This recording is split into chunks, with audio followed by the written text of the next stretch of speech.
अच्छा भाई, अस्सलाम वालेकुम। कैसे हैं भाई? ठीक है सब? अच्छा, तो लास्ट क्लास हमने हेलो वर्ल्ड कर लिया था रिएक्ट का। ये बताएं किस किस ने प्रैक्टिस की और किसी को कोई मसला वसला आया? किसी को कोई इश्यू तो नहीं आया? प्रोजेक्ट बन गया था आराम से? अच्छा, तो हम आज क्या करने जा रहे हैं भाई? रिएक्ट का हमें क्या करना था? अच्छा, हमने देख लें, हमने लास्ट क्लास में कुछ चीज़ें लिखी थी। हमने इसमें से क्या क्या कर लिया था? बस यही की थी हमने। तो ये हो गई है। अच्छा, आज हम क्या देख लेते हैं? आज इसमें से हम देख लेते हैं कोड स्ट्रक्चर क्या होते हैं। ठीक है। उसके साथ साथ JSX क्या होती है। उसके साथ हम देख लेते हैं कंपोनेंट क्या होते हैं और प्रॉप क्या होते हैं। ठीक है। और अगर टाइम मिल गया तो लिस्ट रेंडरिंग भी कर लेंगे। ठीक है। नहीं मिला तो ये चार चीज़ें कर लेंगे। ठीक है। तो सबसे पहले कोड स्ट्रक्चर पे आते हैं। और मैंने ऑलरेडी क्लास 2 करके जो है एक फोल्डर बना दिया है। आप ठीक है, फोल्डर बना दिया। अब थोड़ा सा आज हमने क्या देखा था कि भाई पहले कोड स्ट्रक्चर समझ लेते हैं। और कुछ चीज़ें हैं रिएक्ट के अंदर जो चेंज है ना, HTML CSS जावास्क्रिप्ट के को अगर देखा जाए और उसको देख के हम अगर रिएक्ट को देखें, थोड़ी बहुत चेंजेस हैं। तो क्या चेंजेस हैं? जो चेंजेस मैं आपको बताऊंगा वो सारी चेंजेस हैं। बाकी अगर मैं नहीं बताता आपको, इस मतलब क्या है कि सारी चीज़ें वही है जो पहले से चलती हुई आ रही है। ठीक है। जो चेंजेस हैं वो मैं आपको बता दूंगा कि भाई क्या चेंजेस है। कौन सी चीज़ हम HTML CSS में लिखते थे, लेकिन रिएक्ट के अंदर आके वो चीज़ अब जो है ना वो चेंज होके दूसरे तरीके से लिखी जाती है। तो इस तरह से कुछ चीज़ें हैं। तो सबसे पहले तो हम चलते हैं भाई कोड स्ट्रक्चर की तरफ। अच्छा, सबसे पहले यहाँ पे आ रहा है नोड मॉड्यूल्स। अच्छा, इस प्रोजेक्ट को हमने चलाया नहीं, पहले इसको देख लेते हैं। नोड मॉड्यूल्स हमारा वो फोल्डर होता है जिसके अंदर, क्योंकि मैंने आपको एक चीज़ बताई थी, रिएक्ट जो है ना वो एक लाइब्रेरी है। ठीक है। और एक लाइब्रेरी जब बनती है या फिर जो रिएक्ट ने बनाई है, ठीक है, इसके अंदर भी हो सकता है, और हो सकता है कि है जब भी हमें नोड मॉड्यूल्स के अंदर जो इतने सारे फोल्डर और फाइल्स नजर आ रही है। बेसिकली एक लाइब्रेरी जो है ना मल्टीपल लाइब्रेरी से मिलके बनती है। ठीक है। अगर आप चाहे तो, जैसे कि फॉर एग्जांपल मैं एक लाइब्रेरी बनाना चाहता हूँ कार्ड के नाम की, कि भाई आपको जो है ना फैंसी कार्ड अगर आपको चाहिए, तो अब मैं एक लाइब्रेरी बना रहा हूँ कार्ड के नाम से। आप उसको अपने पास इंस्टॉल करें और यूज़ करें। जैसे आप इंस्टॉल करके उसको यूज़ करेंगे, आपके पास कार्ड्स आ जाएंगे और उस कार्ड को आप यूज़ कर सकते हैं। तो मैंने एक लाइब्रेरी बना दी कार्ड के नाम से। अब हो सकता है कि मैंने उस लाइब्रेरी के अंदर बूट स्ट्रैप यूज़ की हो, टेलविंड यूज़ की हो, या इस तरह से और भी कोई लाइब्रेरी यूज़ की हो। तो एक लाइब्रेरी के अंदर मजीद लाइब्रेरी यूज़ हो रही है। तो इस तरह से रिएक्ट के अंदर भी क्या है कि रिएक्ट भी जब बनी है ना, ये जो बनाई गई है रिएक्ट, तो इसके अंदर भी जो है ना मल्टीपल लाइब्रेरीज यूज़ की गई हैं। तो जितनी भी लाइब्रेरीज या जितना भी कोड आपको आपके प्रोजेक्ट का चलाने के लिए जो लाइब्रेरीज का कोड होता है, वो सारा आपको नोड मॉड्यूल्स के अंदर मिलता है। ठीक है।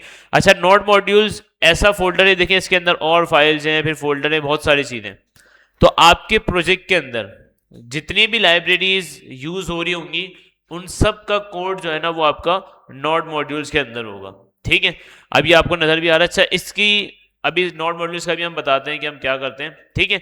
अभी फिलहाल हमने ये देख लिया। अच्छा, अब ये पता कैसे चलेगा कि भाई हमारे प्रोजेक्ट के अंदर क्या क्या कौन कौन सी चीजें मौजूद है? तो उसके लिए हमें जाना है package.json के अंदर। यह हमारे प्रोजेक्ट की वो फाइल होती है जो हमें बताती है कि भाई आपका जो प्रोजेक्ट है, आप जो बना रहे हैं, उसके अंदर क्या क्या चीज़ें, कौन कौन सी लाइब्रेरीज यूज़ हुई हुई हैं। ठीक है। तो जैसे कि देखिए, ये आपको सब चीज़ बताता है कि वर्जन कौन सा है, प्राइवेट है नहीं है, उसके बाद डिपेंडेंसीज भी हैं। तो इसको समझते हैं कि भाई आपके ऐप का नाम क्या है। जैसे मैंने क्लास 1 रखा है, तो क्लास 1 आ गया। ठीक है। तो इस तरह से जब आप ऐप बनाते हैं ना, तो उस वक्त नाम डिसाइड करते हैं, वरना आप यहाँ से नाम भी चेंज कर सकते हैं, कोई मसला नहीं है। उसके बाद यहाँ पे आ रही है डिपेंडेंसी। अच्छा, डिपेंडेंसीज क्या होती है? जो आपके प्रोजेक्ट के अंदर जितनी भी, मैं आपको जो बता रहा था ना कि आपके प्रोजेक्ट के अंदर जितनी भी लाइब्रेरीज या आप जो जो चीज़ें यूज़ करते हैं लाइब्रेरीज, क्योंकि जाहिर है एक लाइब्रेरी बना के हम, मतलब एक लाइब्रेरी से हम पूरी एप्लीकेशन नहीं बना सकते। तो हमें जितनी भी लाइब्रेरीज यूज़ करनी पड़ेंगी, जैसे फॉर एग्जाम्पल हमने HTML CSS पढ़ते वक्त बूट स्ट्रैप यूज़ की। ठीक है। फिर टेलविंड यूज़ नहीं की। ठीक है। बूट स्ट्रैप यूज़ कर ली, और भी फॉन्ट ऑसम यूज़ की, फिर एनिमेट डॉट सी, इस तरह से फिर GSAP भी हमने लगाई थी। तो इस तरह से बहुत सारी लाइब्रेरी हमने यूज़ की। तो जो भी लाइब्रेरी हम यूज करते थे वो कैसे यूज करते थे हम, लिंक के थ्रू, ठीक है। लेकिन और वो हमें कैसे पता चलता था कि हमने कोई लाइब्रेरी यूज की है, हम इंडेक्स और एचटीएमएल की फाइल में जाते थे और उसके अंदर हमें जो है ना वो लिंक नजर आ जाते थे, ठीक है। अब रिएक्ट के अंदर क्या होता है कि आप जो भी लाइब्रेरी यूज करते हैं ना, सबसे पहले आप उसका लिंक नहीं लगाते। अब आप क्या करते हो, उसको इंस्टॉल करते हैं अपने प्रोजेक्ट के अंदर। और किस तरह इंस्टॉल करते हैं, npm करके, जो भी आपकी लाइब्रेरी है। अगर अब हमें रिएक्ट के अंदर फायर बेस यूज करना होगा या बूट स्ट्रैप यूज करनी होगी या टेलविंड या इस तरह से कोई भी लाइब्रेरी यूज करनी होगी, तो अब हम cdn लिंक नहीं लगाएंगे। अब हमें इंस्टॉल करना और सारी चीजें आ गई हैं npm के थ्रू, तो हम जो है ना अपने प्रोजेक्ट के अंदर वो चीजें इंस्टॉल करेंगे, फिर यूज करेंगे उसको, ठीक है। तो अब cdn लिंक नहीं रहेगा। अच्छा, अब जितनी भी लाइब्रेरीज या जो जो चीजें हमारे प्रोजेक्ट के अंदर यूज हो रही होंगी वो सारी आपको मिल जाएगी डिपेंडेंसीज के अंदर। जैसे कि देखिए इसके अंदर रिएक्ट यूज हो रहा है, रिएक्ट डॉम यूज हो रहा है, वेब वाइटल, रिएक्ट, और फिर ये रिएक्ट की कुछ टेस्टिंग की लाइब्रेरी है। ये सब चीजें क्या है कि बाय डिफॉल्ट जब हमने प्रोजेक्ट बनाया था तो रिएक्ट हमें बाय डिफॉल्ट ये चीजें दे रहा होता है, ठीक है। तो प्रोजेक्ट के अंदर जितनी भी चीजें आप यूज करेंगे, कोई एक्सटर्नल लाइब्रेरी यूज करेंगे, वो सारी आपको कहाँ दिखेगी, पैकेज डॉट जेसन के अंदर, डिपेंडेंसीज के अंदर, ठीक है। और इसका कोड कहां पे होगा, इसका कोड जाएगा कहां पे, नोड मॉड्यूल्स के अंदर, ठीक है। अच्छा, अब पैकेज डॉट जेसन हो गई। अच्छा, पैकेज डॉट लॉग, अच्छा और भी यहां पे कुछ चीजें, स्क्रिप्ट। अब स्क्रिप्ट क्या होती है, ये आपके, ये जो आपकी स्क्रिप्ट की चीज है ना, 4 चीजें आपको दी हुई है। इस आपका जो प्रोजेक्ट है ना, उसको चलाने के यहाँ पे तरीका बताया हुआ है कि अगर आपको प्रोजेक्ट अपना चलाना है तो आप सिंपल क्या करते हैं, रिएक्ट स्क्रिप्ट करके एक लाइब्रेरी है जो आपके प्रोजेक्ट को चलाती है। आपको सिंपल क्या करना है, अगर आपके प्रोजेक्ट को चलाना है तो आप सिंपल npm स्टार्ट कर देंगे। तो npm जैसे स्टार्ट करेंगे तो आपका प्रोजेक्ट जो है वो मतलब कि आपका प्रोजेक्ट जो है ना रनिंग पोजीशन के अंदर आ जाएगा, ठीक है। जिससे हम चलाते भी हैं, अगर हम चला के यहाँ पे देख भी लें, ये क्लास 2 है मेरी, सिंपल मैं इसको npm run, sorry npm start कर देते हैं। अच्छा, एक चीज मैंने लास्ट क्लास के अंदर भी देखी थी कि एक बच्चा था, वो बोल रहा है कि सर वो गो लाइव कर रहा हूं उस पर नहीं चल रहा। तो रिएक्ट जो है ना बेसिकली खुद अपना जो है ना, ये जैसे देख लोकल होस्ट करके अपनी वेबसाइट खोल दी, ये खुद अपना सर्वर आपको ही देता है, ठीक है। आपको लाइव सर्वर यूज करने की इसके लिए जरूरत नहीं है। ये देखिए आपको, ये जैसे आप npm स्टार्ट करते हैं ना, तो आपको देखिए इसने बता दिया कि भाई आपके सर्वर का लिंक है, आप यहाँ से भी, इससे भी आप जो विजिट कर सकते हैं और लोकल होस्ट के थ्रू भी विजिट कर सकते हैं। तो आपको गो लाइव करने की अब जरूरत नहीं है, ठीक है। और ये बाय डिफॉल्ट लाइव ही चल रहा होता है, आप जैसे चेंजिंग करेंगे आपको रिलोड करना भी नहीं पड़ता और चेंजेस आपके पास शो हो जाती हैं, ठीक है। तो लास्ट क्लास में तो हमने ये किया था, ये देख लिया। अच्छा, तो अब क्या करना है, आपने लाइव सर्वर नहीं करना, ठीक है। आपने सिंपल जैसे प्रोजेक्ट चलाएंगे रिएक्ट का, बाय डिफॉल्ट जो है ना वो सर्वर के ऊपर लाइव चल रहा होगा, आपके लोकल सर्वर के ऊपर चल रहा होगा, ठीक है। मतलब कि आपकी कंप्यूटर की जो आईपी है उसके ऊपर चल रहा होगा, ठीक है। अच्छा, ये बिल्ड, बिल्ड का काम ये है कि जब भी आप प्रोजेक्ट बना लेते हैं, जब आपने फॉर एग्जाम्पल आपको ये प्रोजेक्ट था, आपने बना लिया, अब इसको जो है ना, अभी तो हमने डेवलपमेंट मोड के अंदर है, ठीक है। जब ये प्रोडक्शन मोड के अंदर जाते हैं, मतलब प्रोडक्शन मोड के अंदर मुराद ये है कि भाई आप जो एप्लीकेशन को लाइव करते हो, अभी तो लोकल चल रही है कंप्यूटर के अंदर, आप जो एप्लीकेशन को लाइव करते हो प्रोडक्शन में जाती है, तो फिर उसमें जो है ना आपको ये पूरा प्रोजेक्ट नहीं देना होता, ठीक है। उसमें सिर्फ आपको क्या करना होता है, एक बिल्ड बनानी पड़ती है आपके जो भी, क्योंकि देखें आपको पता है कि आपका जो ब्राउजर है वो सिर्फ HTML CSS जावास्क्रिप्ट समझता है, वो जो है ना ये पूरा प्रोजेक्ट और ये सारी फाइल्स कभी भी नहीं समझेगा। मतलब रिएक्ट का प्रोजेक्ट तो उसको पता ही नहीं है क्या होता है, आपके ब्राउजर को सिर्फ यही पता होता है कि HTML CSS जावास्क्रिप्ट। तो जब आप बिल्ड बनाते हैं ना इसकी, तो आपका जो पूरा एप्लीकेशन का कोड है जो भी आपने लिखा है वो सारा इस कमांड, जब आप ये कमांड चलाते हैं npm run build, ठीक है। तो जब आप ये कमांड चलाते हैं तो सॉरी npm build चला ले, npm run build चला ले, ठीक है। रन का मतलब क्या होता है कि मैं रन कर दो ये कमांड, सिंपल। तो काफी लोग जो है npm build भी चलाते हैं, npm run build चला लेते हैं। तो अगर कभी आपके पास इशू आए ना इस तरह से कि यार npm स्टार्ट करें या npm run स्टार्ट करें, दोनों एक ही बात है, ठीक है।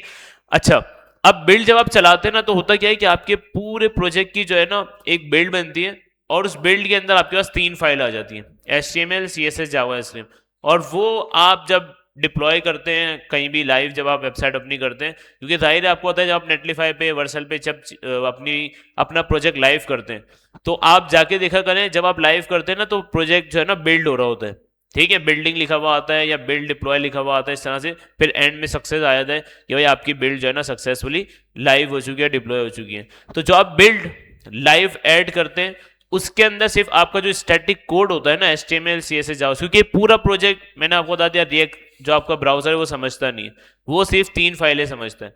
तो जब आप बिल्ड बनाते हैं ना तो आपका पूरा कोड वो सारा कन्वर्ट हो जाता है HTML CSS जावास्क्रिप्ट के अंदर, और फिर वो जब आप लाइव करते हैं तो आपके पास जो है वो लाइव के अंदर वो आपकी एप्लीकेशन या वेबसाइट जो भी है वो शो हो जाती है। ठीक है, तो बिल्ड कमांड का काम जो है वो ये है। अच्छा, तो बिल्ड कमांड चला के मैं आपको दिखा देता हूँ, उसके अंदर बता भी देता हूँ कि क्या होता है। ठीक है, तो सिंपल आप यहाँ पे आ जाएं, प्रोजेक्ट को बंद करें, प्रोजेक्ट को बंद करेंगे Ctrl+C से और यस कर देंगे, बंद हो गया। अब सिंपल यहाँ पे आप इसको बोल दें कि npm run build, तो ये क्या करेगा, बिल्ड बनाना शुरू करेगा आपके प्रोजेक्ट की, और कुछ सेकंड के अंदर, अच्छा जितना बड़ा प्रोजेक्ट होगा उतना टाइम लेगा ये। ठीक है, तो अभी देखते हैं कितना टाइम लेता है। बन गई बिल्ड, इसका मतलब क्या है, कुछ भी नहीं हमारे प्रोजेक्ट के अंदर।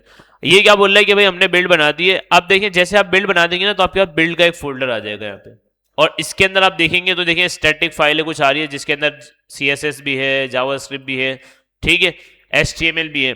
तो ये आपको क्या कर दिया, इसने स्टैटिक फाइल बना दी। अब आप सिंपल आपकी वेबसाइट को आपको लाइव करना है, आप सिंपल ये बिल्ड का फोल्डर कॉपी करें और जहां पे आप लाइव करना चाहते हैं वहां पे आप ऐड कर दें, आपकी वेबसाइट जो है वो लाइव हो जाएगी। ठीक है, तो ये पूरा कोड जो है बेसिकली आपका रिएक्ट का कोड ब्राउजर नहीं समझता, तो इसलिए बिल्ड बनाते हैं हम जब भी हम काम कर लेते हैं। अच्छा, अब आप लोगों को हो सकता है काफी सारे बच्चों को पता नहीं चला होगा कि भाई अगर किसी ने प्रोजेक्ट लाइव किया हो रिएक्ट का, तो या अब तक आपने HTML CSS जावास्क्रिप्ट पे प्रोजेक्ट लाइव किए तो आपको पता नहीं लगा हो कि यार ये बिल्ड बनती कैसे है, क्या होता है। तो जब भी आपको जो प्लेटफॉर्म आप यूज करते हैं ना, वो बिहाइंड द सीन पीछे आपके प्रोजेक्ट की बिल्ड बना रहा होता है। ठीक है, और फिर बिल्ड बना के वो जो है ना लाइव कर रहा होता है, मतलब जहां भी वो लाइव करता है अपने सर्वर के ऊपर, और फिर आपको जो है ना एक लिंक दे देता है। तो यहाँ पे मैंने आपको बता दिया कि अगर रिएक्ट के अंदर आपको ये चीज़ करनी है, अपना प्रोजेक्ट लाइव करना है, तो आपको npm run build चलानी पड़ेगी, और फिर आप इसको जब लाइव करेंगे वर्सल पे, नेटलीफाई पे, तो आपका प्रोजेक्ट लाइव हो जाएगा। ठीक है, अच्छा अगर कुछ स्टूडेंट नहीं करते, जैसे काफ़ी सारे स्टूडेंट क्या होते हैं, भाई ये काम हो गया इसको लाइव कर दो और बिल्ड नहीं बनाई, तो भी आपका प्रोजेक्ट लाइव हो जाएगा।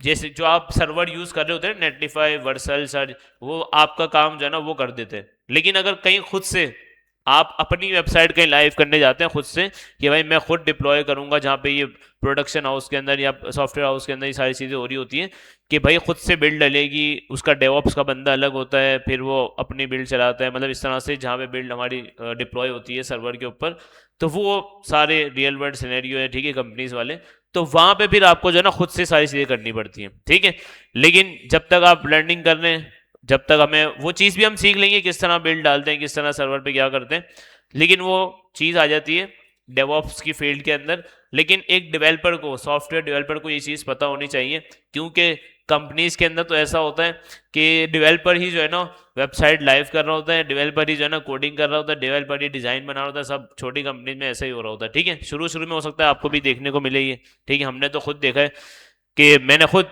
बिल्ड लाइव सर्वर के ऊपर चढ़ाई है। ठीक है, मतलब यहाँ से बिल्ड लाइव सर्वर रोक दिया, प्रोडक्शन एप्लीकेशन बंद हो गई। ठीक है, फिर लोग आगे पूछ रहे हैं भाई किसने बंद कर दी, कोई बता ही नहीं रहा। तो इस तरह से फिर लाइव बिल्ड चलानी है, तो ये वाले काम भी सॉफ्टवेयर डेवलपर को करने पड़ जाते हैं। ठीक है, बड़ी कंपनीज के अंदर ऐसा नहीं होता, हर बंदा हर फील्ड का अलग अलग होता है। आप सिंपल बिल्ड बना के उसको व्हाट्सअप कर दो या जिप कर दो या जो भी कर दो, वो खुद ही करता रहेगा। ठीक है, लेकिन छोटी कंपनीज के अंदर ऐसा होता है कि भाई बिल्ड बना के आपको खुद ही डेवऑप्स वाला बंदा बनना पड़ता है, और जो है ना भेजनी पड़ती है बिल्ड और लाइव करनी पड़ती है एप्लीकेशन। ठीक है, तो बिल्ड की कहानी हो गई। अच्छा, उसके बाद आ रही है टेस्ट। अच्छा, टेस्ट और इजेक, ये दो चीजें जो है ना अभी हम छोड़ते हैं। ठीक है, क्योंकि हम जब थोड़ा बहुत पढ़ लेंगे, ये बेसिकली टेस्टिंग से रिलेटेड चीजें हैं। क्या आपका जब प्रोजेक्ट टेस्ट करना हो आपको, क्योंकि रिएक्ट के अंदर कुछ चीजें ऐसी भी, अभी 2-3 फाइल्स और आएंगी इसके अंदर, कि आपके प्रोजेक्ट को टेस्ट करना हो कि अंदर कोई मसले मसाइल इश्यूज वो सारे। अब आपकी एप्लीकेशन ऐसा नहीं है कि आप बनाएंगे और लाइव कर देंगे, प्रॉपर जो सीन होता है ना पूरी एप्लीकेशन बनने का, या किसी प्रोडक्शन हाउस में जब एप्लीकेशन बनती है, कंपनी के अंदर जब ऑफिस के अंदर आप जब चीज़ें बनाते हैं, तो उसका पूरा एक सिनेरियो होता है कि भाई पहले एप्लीकेशन फाइनल होगी, फिर एप्लीकेशन बनेगी, फिर एप्लीकेशन टेस्ट होगी, टेस्ट के बाद जो मसले आएंगे वो सॉल्व होंगे, जब सारे मसले सॉल्व हो जाएंगे तब जाके आपकी वेबसाइट लाइव होगी। यहाँ तो हम क्या करते हैं भाई, हेड वर्ड लिखा, लाइव की, चल मेरा भाई लाइव हो गई, दिखा दो भाई किसी को भी, ऐसा नहीं होता भाई। ठीक है, प्रोडक्शन इन्वायरमेंट के अंदर क्या होता है कि जब आप जो है ना रियल वर्ल्ड वेबसाइट बना रहे होते हैं, कंपनी के अंदर काम कर रहे होते हैं, तो आपकी वेबसाइट जो आप बनाते हैं ना, उसके कुछ इन्वायरमेंट्स होते हैं। इन्वायरमेंट से मुराद है कि डेव इन्वायरमेंट या डेवलपमेंट इन्वायरमेंट, कि अभी डेवलपमेंट चल रही है उसका इन्वायरमेंट अलग है। फिर होता है प्रोडक्शन इन्वायरमेंट, कि भाई प्रोडक्शन मतलब लाइव करनी है तो उसका इन्वायरमेंट। तो अब क्या होता है, जब आप वेबसाइट अपनी लाइव करते हैं ना खुद से डेवलपर, तो वो पहले जाती है डेवलपमेंट के अंदर। डेवलपमेंट में जैसे लाइव होती है उसके बाद उसको जो क्यूए की टीम होती है ना वो टेस्ट करती है कि यार कहीं इस डेवलपर ने भंड तो नहीं मारा, मसला तो नहीं खड़ा कर दिया कि यार ये चीज़ नहीं चल रही, जैसे पेज खोलने वेबसाइट बंद हो जाती है, या रेड कलर का एरर शो करवाना था उसने ग्रीन कलर के अंदर एरर शो करवा दिया। ये सारी चीज़ें क्यूए की एक टीम जो टेस्टिंग करती है, जो सॉफ्टवेयर टेस्टर होते हैं, जिसको हम क्या बोलते हैं, सॉफ्टवेयर क्वालिटी, क्या बोलते हैं, सॉफ्टवेयर क्वालिटी टेस्टर, एसक्यूए की फुल, एसक्यूए फुल फॉर्म है, ठीक है, सॉफ्टवेयर क्वालिटी एश्योरेंस, ठीक है।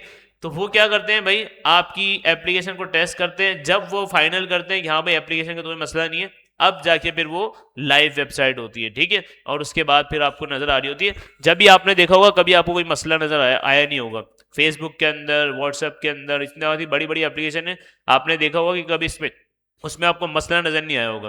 क्यों ऐसा नहीं होगा कि यार ये जैसे मैसेज भेजा रेड स्क्रीन आ गई सामने, कभी ऐसा नहीं हुआ। क्यों कि भाई प्रॉपर 2 3 4 स्टेप होते हैं, चेक करने के बाद पूरी वेरीफाई होने के बाद फिर आपकी एप्लीकेशन लाइव होती है, ताकि यूजर जब यूज करे ना तो उसके बाद कोई मसला ना आए, ठीक है।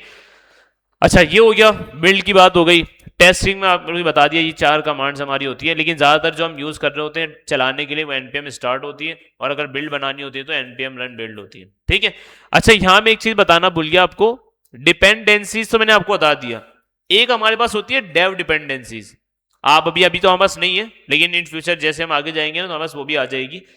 डेव डिपेंडेंसी क्या होती है भाई, आपकी जो आपकी डेवलपमेंट के तौर पे यूज हो रही है, मतलब आप जब भी डेवलपमेंट कर रहे हैं ना, अभी आप काम कर रहे हैं, तो बस उस वक्त जो है ना आपकी वो लाइब्रेरी या जो भी आप इंस्टॉल करेंगे डेव डिपेंडेंसी वो यूज होगी।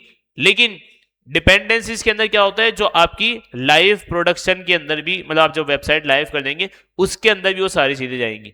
लेकिन डेव डिपेंडेंसी के अंदर जो लाइब्रेरीज होती हैं वो सिर्फ तब तक के लिए होती है जब तक आप जो है ना डेवलपमेंट कर रहे हैं, ठीक है। अच्छा ये हो गया। बाकी ये ESLint config ये आपके भी टेस्टिंग के अंदर ही आ जाते हैं आपके, ठीक है। इसका भी फिलहाल ये कुछ ब्राउजर के लिए, ब्राउजर की कुछ चीजें, ठीक है। तो ये फिलहाल जो इंपॉर्टेंट था वो हमने इसके अंदर देख लिया, ठीक है। पैकेज log.json, अच्छा ये भी सेम इसी की तरह की फाइल है, ठीक है। अब जो मैंने आपको एक चीज बताई थी अभी कि भाई एक लाइब्रेरी अपने अंदर मजीद 3 4 लाइब्रेरी यूज कर सकती है, या कर सकती है या करती है, जैसे रिएक्ट भी कर रही है अपने अंदर। जैसे मैंने आपको कार्ड वाली लाइब्रेरी की एग्जांपल दी, यार मैंने एक लाइब्रेरी बना दी कार्ड वाली, अब उसके अंदर में हो सकता है बूटस्ट्रैप भी यूज कर लूँ, टेलमेंट भी यूज कर लूँ, मटेरियल भी यूज कर लूँ, कोई भी लाइब्रेरी यूज कर लूँ। तो वो ये पैकेज डॉट जेसन क्या बताती है कि हाँ भाई इस लाइब्रेरी के बनने के अंदर और कौन कौन सी लाइब्रेरी यूज हुई है वो यहाँ पे ये सेव रखता है, ठीक है।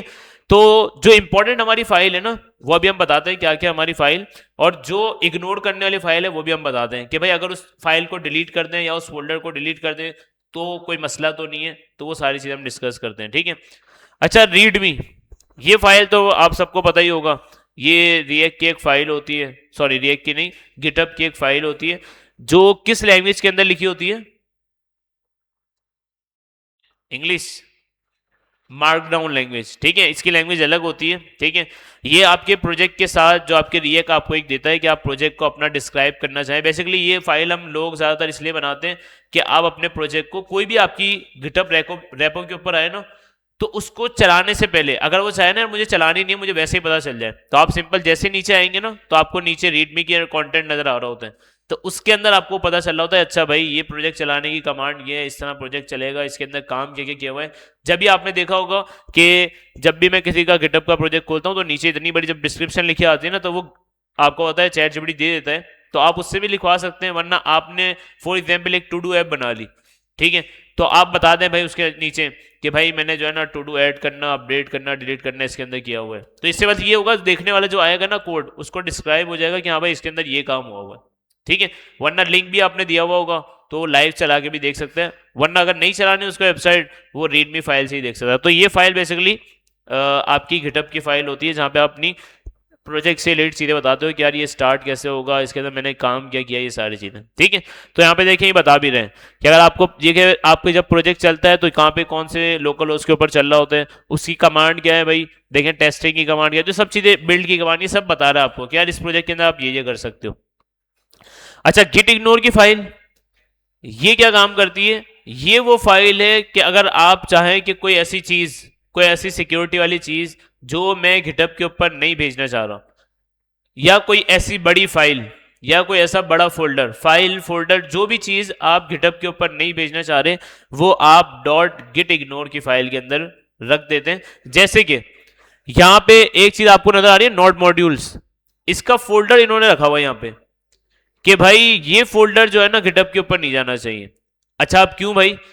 क्योंकि देखिए, जो चीजें हमारे पास डिलीट करने के बाद वापस आ जाए, जैसे अगर फॉर एग्जाम्पल मैं नोड मॉड्यूल्स का ये फोल्डर जो है ना, ये अगर गिटहब के ऊपर रख देता हूं, तो कम से कम इतने सारे इसके अंदर फोल्डर और फाइल हैं, ये देखें, कम से कम 1 GB से ऊपर या 1 GB तक तो इसके अंदर डेटा होगा।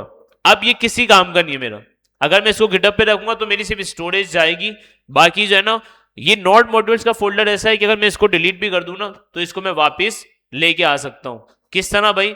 npm इंस्टॉल करके वापस मेरे पास जो है ना ये नोड मॉड्यूल्स का प्रोजेक्ट आ जाएगा। देखते हैं, मैं इसको डिलीट करता हूं यहां से, ठीक है, ये मैंने डिलीट कर दिया। अच्छा, एक चीज मैं आपको बता दूं, अगर आपके पास ये नोड मॉड्यूल्स का फोल्डर नहीं होगा तो आपका प्रोजेक्ट नहीं चलेगा, ठीक है। तो इसके लिए जरूरी है कि अगर आपका नोट देखेंगे डिलीट हो गया, अब मैं अगर प्रोजेक्ट चलाऊंगा तो नहीं चलेगा। क्यों? क्योंकि भाई मेरा प्रोजेक्ट तभी चलेगा जब मेरे पास उसके रिलेटेड जो भी चीजें फाइल होती हैं, जो भी हम जहां पे सेव करवाते हैं, मैंने आपको नोड मॉड्यूल्स का बताया, तो वो सारी चीजें वहां पे सेव होती है। अब वो चीजें होंगी नहीं तो हमारा प्रोजेक्ट चलेगा भी नहीं। तो उसको नोड मॉड्यूल्स के फोल्डर को लाने का काम तरीका क्या है कि आप सिंपल npm आई की कमांड चलाएंगे, आपके पास वापस वो फोल्डर आ जाएगा, ठीक है। तो जो चीजें ऐसी हो कि आप उसको डिलीट कर सकते हैं और वापस वो आ सकती हैं, तो वो सिंपल आप क्या करें भाई, उसको गिटहब के ऊपर ना रखें। और ज्यादा बड़ा फोल्डर, जैसे भाई गिटहब के बड़े नोड मॉड्यूल्स का बहुत बड़ा फोल्डर है, तो हमने उसको गिट इग्नोर के अंदर रख दिया कि यार ये गिटहब के ऊपर नहीं जाना चाहिए। तो आपने देखा भी होगा रिएक्ट के जितने भी प्रोजेक्ट्स होते हैं, अगर किसी ने देखा हो या अब देख लेंगे, ठीक है, अगर नहीं देखा तो आप देख सकते हैं भाई नोड मॉड्यूल्स का फोल्डर गिटहब के ऊपर नहीं आता, क्योंकि बहुत बड़ा फोल्डर होता है, हम इतना बड़ा फोल्डर रखवाते नहीं है, ठीक है। अच्छा, बिल्ड भी आपको होता है, जिस तरह अभी हमें npm रन बिल्ड करके बनाई, तो अगर आप इसको डिलीट कर देंगे तो फिर जो है ना ये वापस भी आ सकते हैं। तो जो चीजें आप डिलीट करके वापस ला सकते हैं वो आप जो है ना गिटहब के ऊपर नहीं रखते, ठीक है। क्योंकि जो भी आपका रिएक्ट का प्रोजेक्ट देखेगा उसको पता होगा कि भाई नॉट, जैसे मुझे प्रोजेक्ट अपने पास क्लोन करूंगा, अपना कोड जो है ना उसके पास से क्लोन करूंगा गिटहब डेस्कटॉप से या कैसे भी, ठीक है, जिसे हम क्लोन करते हैं कोड, तो उसको पता है कि भाई मेरा प्रोजेक्ट तब तक नहीं चलेगा जब तक मेरे पास नोड मॉड्यूल्स नहीं होंगे। तो वो क्या करेगा, जाते ही npm आई की कमांड चलाएगा, उसके बाद नोड मॉड्यूल्स आ जाएंगे और फिर वो npm स्टार्ट की कमांड जाएगा, तो उसका प्रोजेक्ट चल जाएगा। अभी नोड मॉड्यूल्स नहीं है। अच्छा, बिल्ड भी अगर मैं डिलीट करना चाहूं तो कर सकता हूं, क्योंकि बिल्ड भी हम वापस बना सकते हैं, ठीक है, npm रन बिल्ड करेंगे वापस बिल्ड बन जाएगी। तो वो चीजें जो एक्स्ट्रा है ना वो हम डिलीट कर देते हैं, ठीक है। अच्छा, अब हमारे पास दो चीजें रह गई, एक तो पब्लिक का फोल्डर, एक src। अच्छा, पब्लिक के फोल्डर के अंदर क्या है, फेव आइकन, कि आपका जो टॉप के ऊपर फेव आइकन नजर आ रहा होता है वो है, ये आपके index.html की फाइल है, जहां पे ये जो मैं आपको लास्ट टाइम बता रहा था कि ये आपकी एक सिंगल फाइल है जहां पे आपका पूरा प्रोजेक्ट जो है वो चल रहा होता है, ठीक है। और यहाँ पे सिंपल देखिए उसने क्या किया हुआ, ये मैं आपको बता रहा हूँ, इसलिए ये नोट रखिएगा आप, ठीक है, ये इसलिए बता रहा हूँ। ये देखिए यहाँ पे इसने सिंपल एक डिव बनाए हुए हैं और उसको आईडी दी हुई है रूट की, बस। अब इसके अंदर डेटा कहां से आ रहा है, देखिए डिव के अंदर और कुछ नहीं है। अब डेटा आ कहां से रहा है, कैसे आ रहा है, वो देखते हैं हम, ठीक है। लेकिन यहाँ पे देखिए कुछ लोगो भी रखे हुए हैं कि भाई अगर आपको जो हमारे पास चीजें शो हो रही है ना वहाँ पे वेबसाइट के ऊपर लोगो घूम रहा है, वो सारा यहाँ से आ रहा है, ठीक है।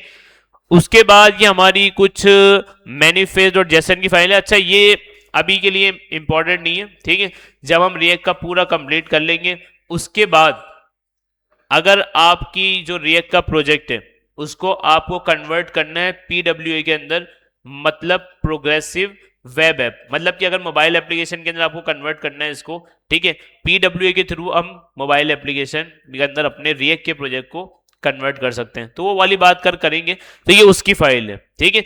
तो जब हम बनाएंगे ना कि अपना रिएक्ट का हमने प्रोजेक्ट बना लिया, हमने एक प्रॉपर एक जो है ना असाइनमेंट या प्रोजेक्ट बना लिया, अब मुझे उसको कन्वर्ट करना है पीडब्ल्यूए के अंदर, मतलब कि वेब ऐप के अंदर, मतलब हमारी जो मोबाइल के अंदर है ना वो भी हमारी जो ऐप है वो मोबाइल के अंदर भी चलना शुरू हो जाए, जो हमने रिएक्ट के ऊपर बनाई है, तो हम वो कन्वर्ट कर सकते हैं। तो उस कन्वर्ट के अंदर जो चेंजेस हमें करनी होती है ना वो इस फाइल की होती है। तो अभी फिलहाल कोई मसला नहीं, अगर ये समझ नहीं आई तो इसको इग्नोर करते हैं, ठीक है, इतनी इंपॉर्टेंट अभी ये नहीं है। जब हम काम करेंगे ना तब आपको बता दूंगा कि मेन फाइल उस वक्त हमें यूज हो जाएगी, ठीक है। अच्छा, अब सबसे इंपॉर्टेंट फोल्डर लास्ट वो ये रह गया, SRC। अच्छा, अब SRC के अंदर सबसे जो मेन फाइल होती है ना हमारी, सबसे मेन फाइल, अच्छा हम जो भी काम करते हैं ना प्रोजेक्ट के अंदर, वो रिएक्ट के अंदर, वो सारा SRC के अंदर करते हैं, ठीक है। तो ये बहुत इंपॉर्टेंट फोल्डर है हमारा। और इसके अंदर जो सबसे मेन फाइल है वो हमारी फाइल है index.js, जो हमारी बिल्कुल सबसे मेन फाइल है। और यहां पे आप देखें, आपके पास देखें, अब एक चीज आप नोट कर रहे हैं कि ऊपर आपको क्या नजर आ रहा है, रिएक्ट नजर आ रहा है, यहां पे आपको कहीं CDN लिंक नजर नहीं आ रहा है। इसका मतलब क्या है कि ये रिएक्ट जो है वो इंपोर्ट करके, मतलब इंस्टॉल करके हम यूज कर रहे हैं, हम इसको कोई CDN लगा के यूज नहीं कर रहे हैं। तो ये इंपोर्ट एक्सपोर्ट तो भाई सबको पता है ना, मॉड्यूल जावास्क्रिप्ट हमने लास्ट टाइम पढ़ी थी एडवांस जावास्क्रिप्ट के अंदर, ये वही है। तो रिएक्ट के अंदर मॉड्यूल जावास्क्रिप्ट भी यूज होती है। अच्छा, पुराने वक्तों के अंदर जब मॉड्यूल जावास्क्रिप्ट नहीं थी तो यहाँ पे रिएक्ट के अंदर रिक्वायर का एक सेंटेक्स यूज होता था। तो अगर कभी आप कोड देखें और उसके अंदर रिक्वायर्ड लिखा हो तो इसका मतलब समझ लें कि ये पुराना मॉड्यूल चल रहा है, ठीक है। नए मॉड्यूल के अंदर ये 6 के अंदर आपके पास इंपोर्ट एक्सपोर्ट जो आपको इंट्रोड्यूस हुआ था, तो उससे अब ये जो है ना हमारा रिएक्ट भी अपडेटेड है। रिएक्ट अगर देखने जाएं कि रिएक्ट का वर्जन कौन सा है, रिएक्ट का वर्जन कौन सा है भाई, कैसे पता चलेगा, ये रहा। अभी जो रिएक्ट का वर्जन चल रहा है वो 19 चल रहा है, ठीक है। अभी रिसेंटली कुछ टाइम पहले, रिसेंटली से मुराद भी है तकरीबन 8-9 महीने साल हो गया इसको भी, 19 वर्जन जो है वो, या 6 महीने 7 महीने तो हो गए 19 वर्जन आ गया ना।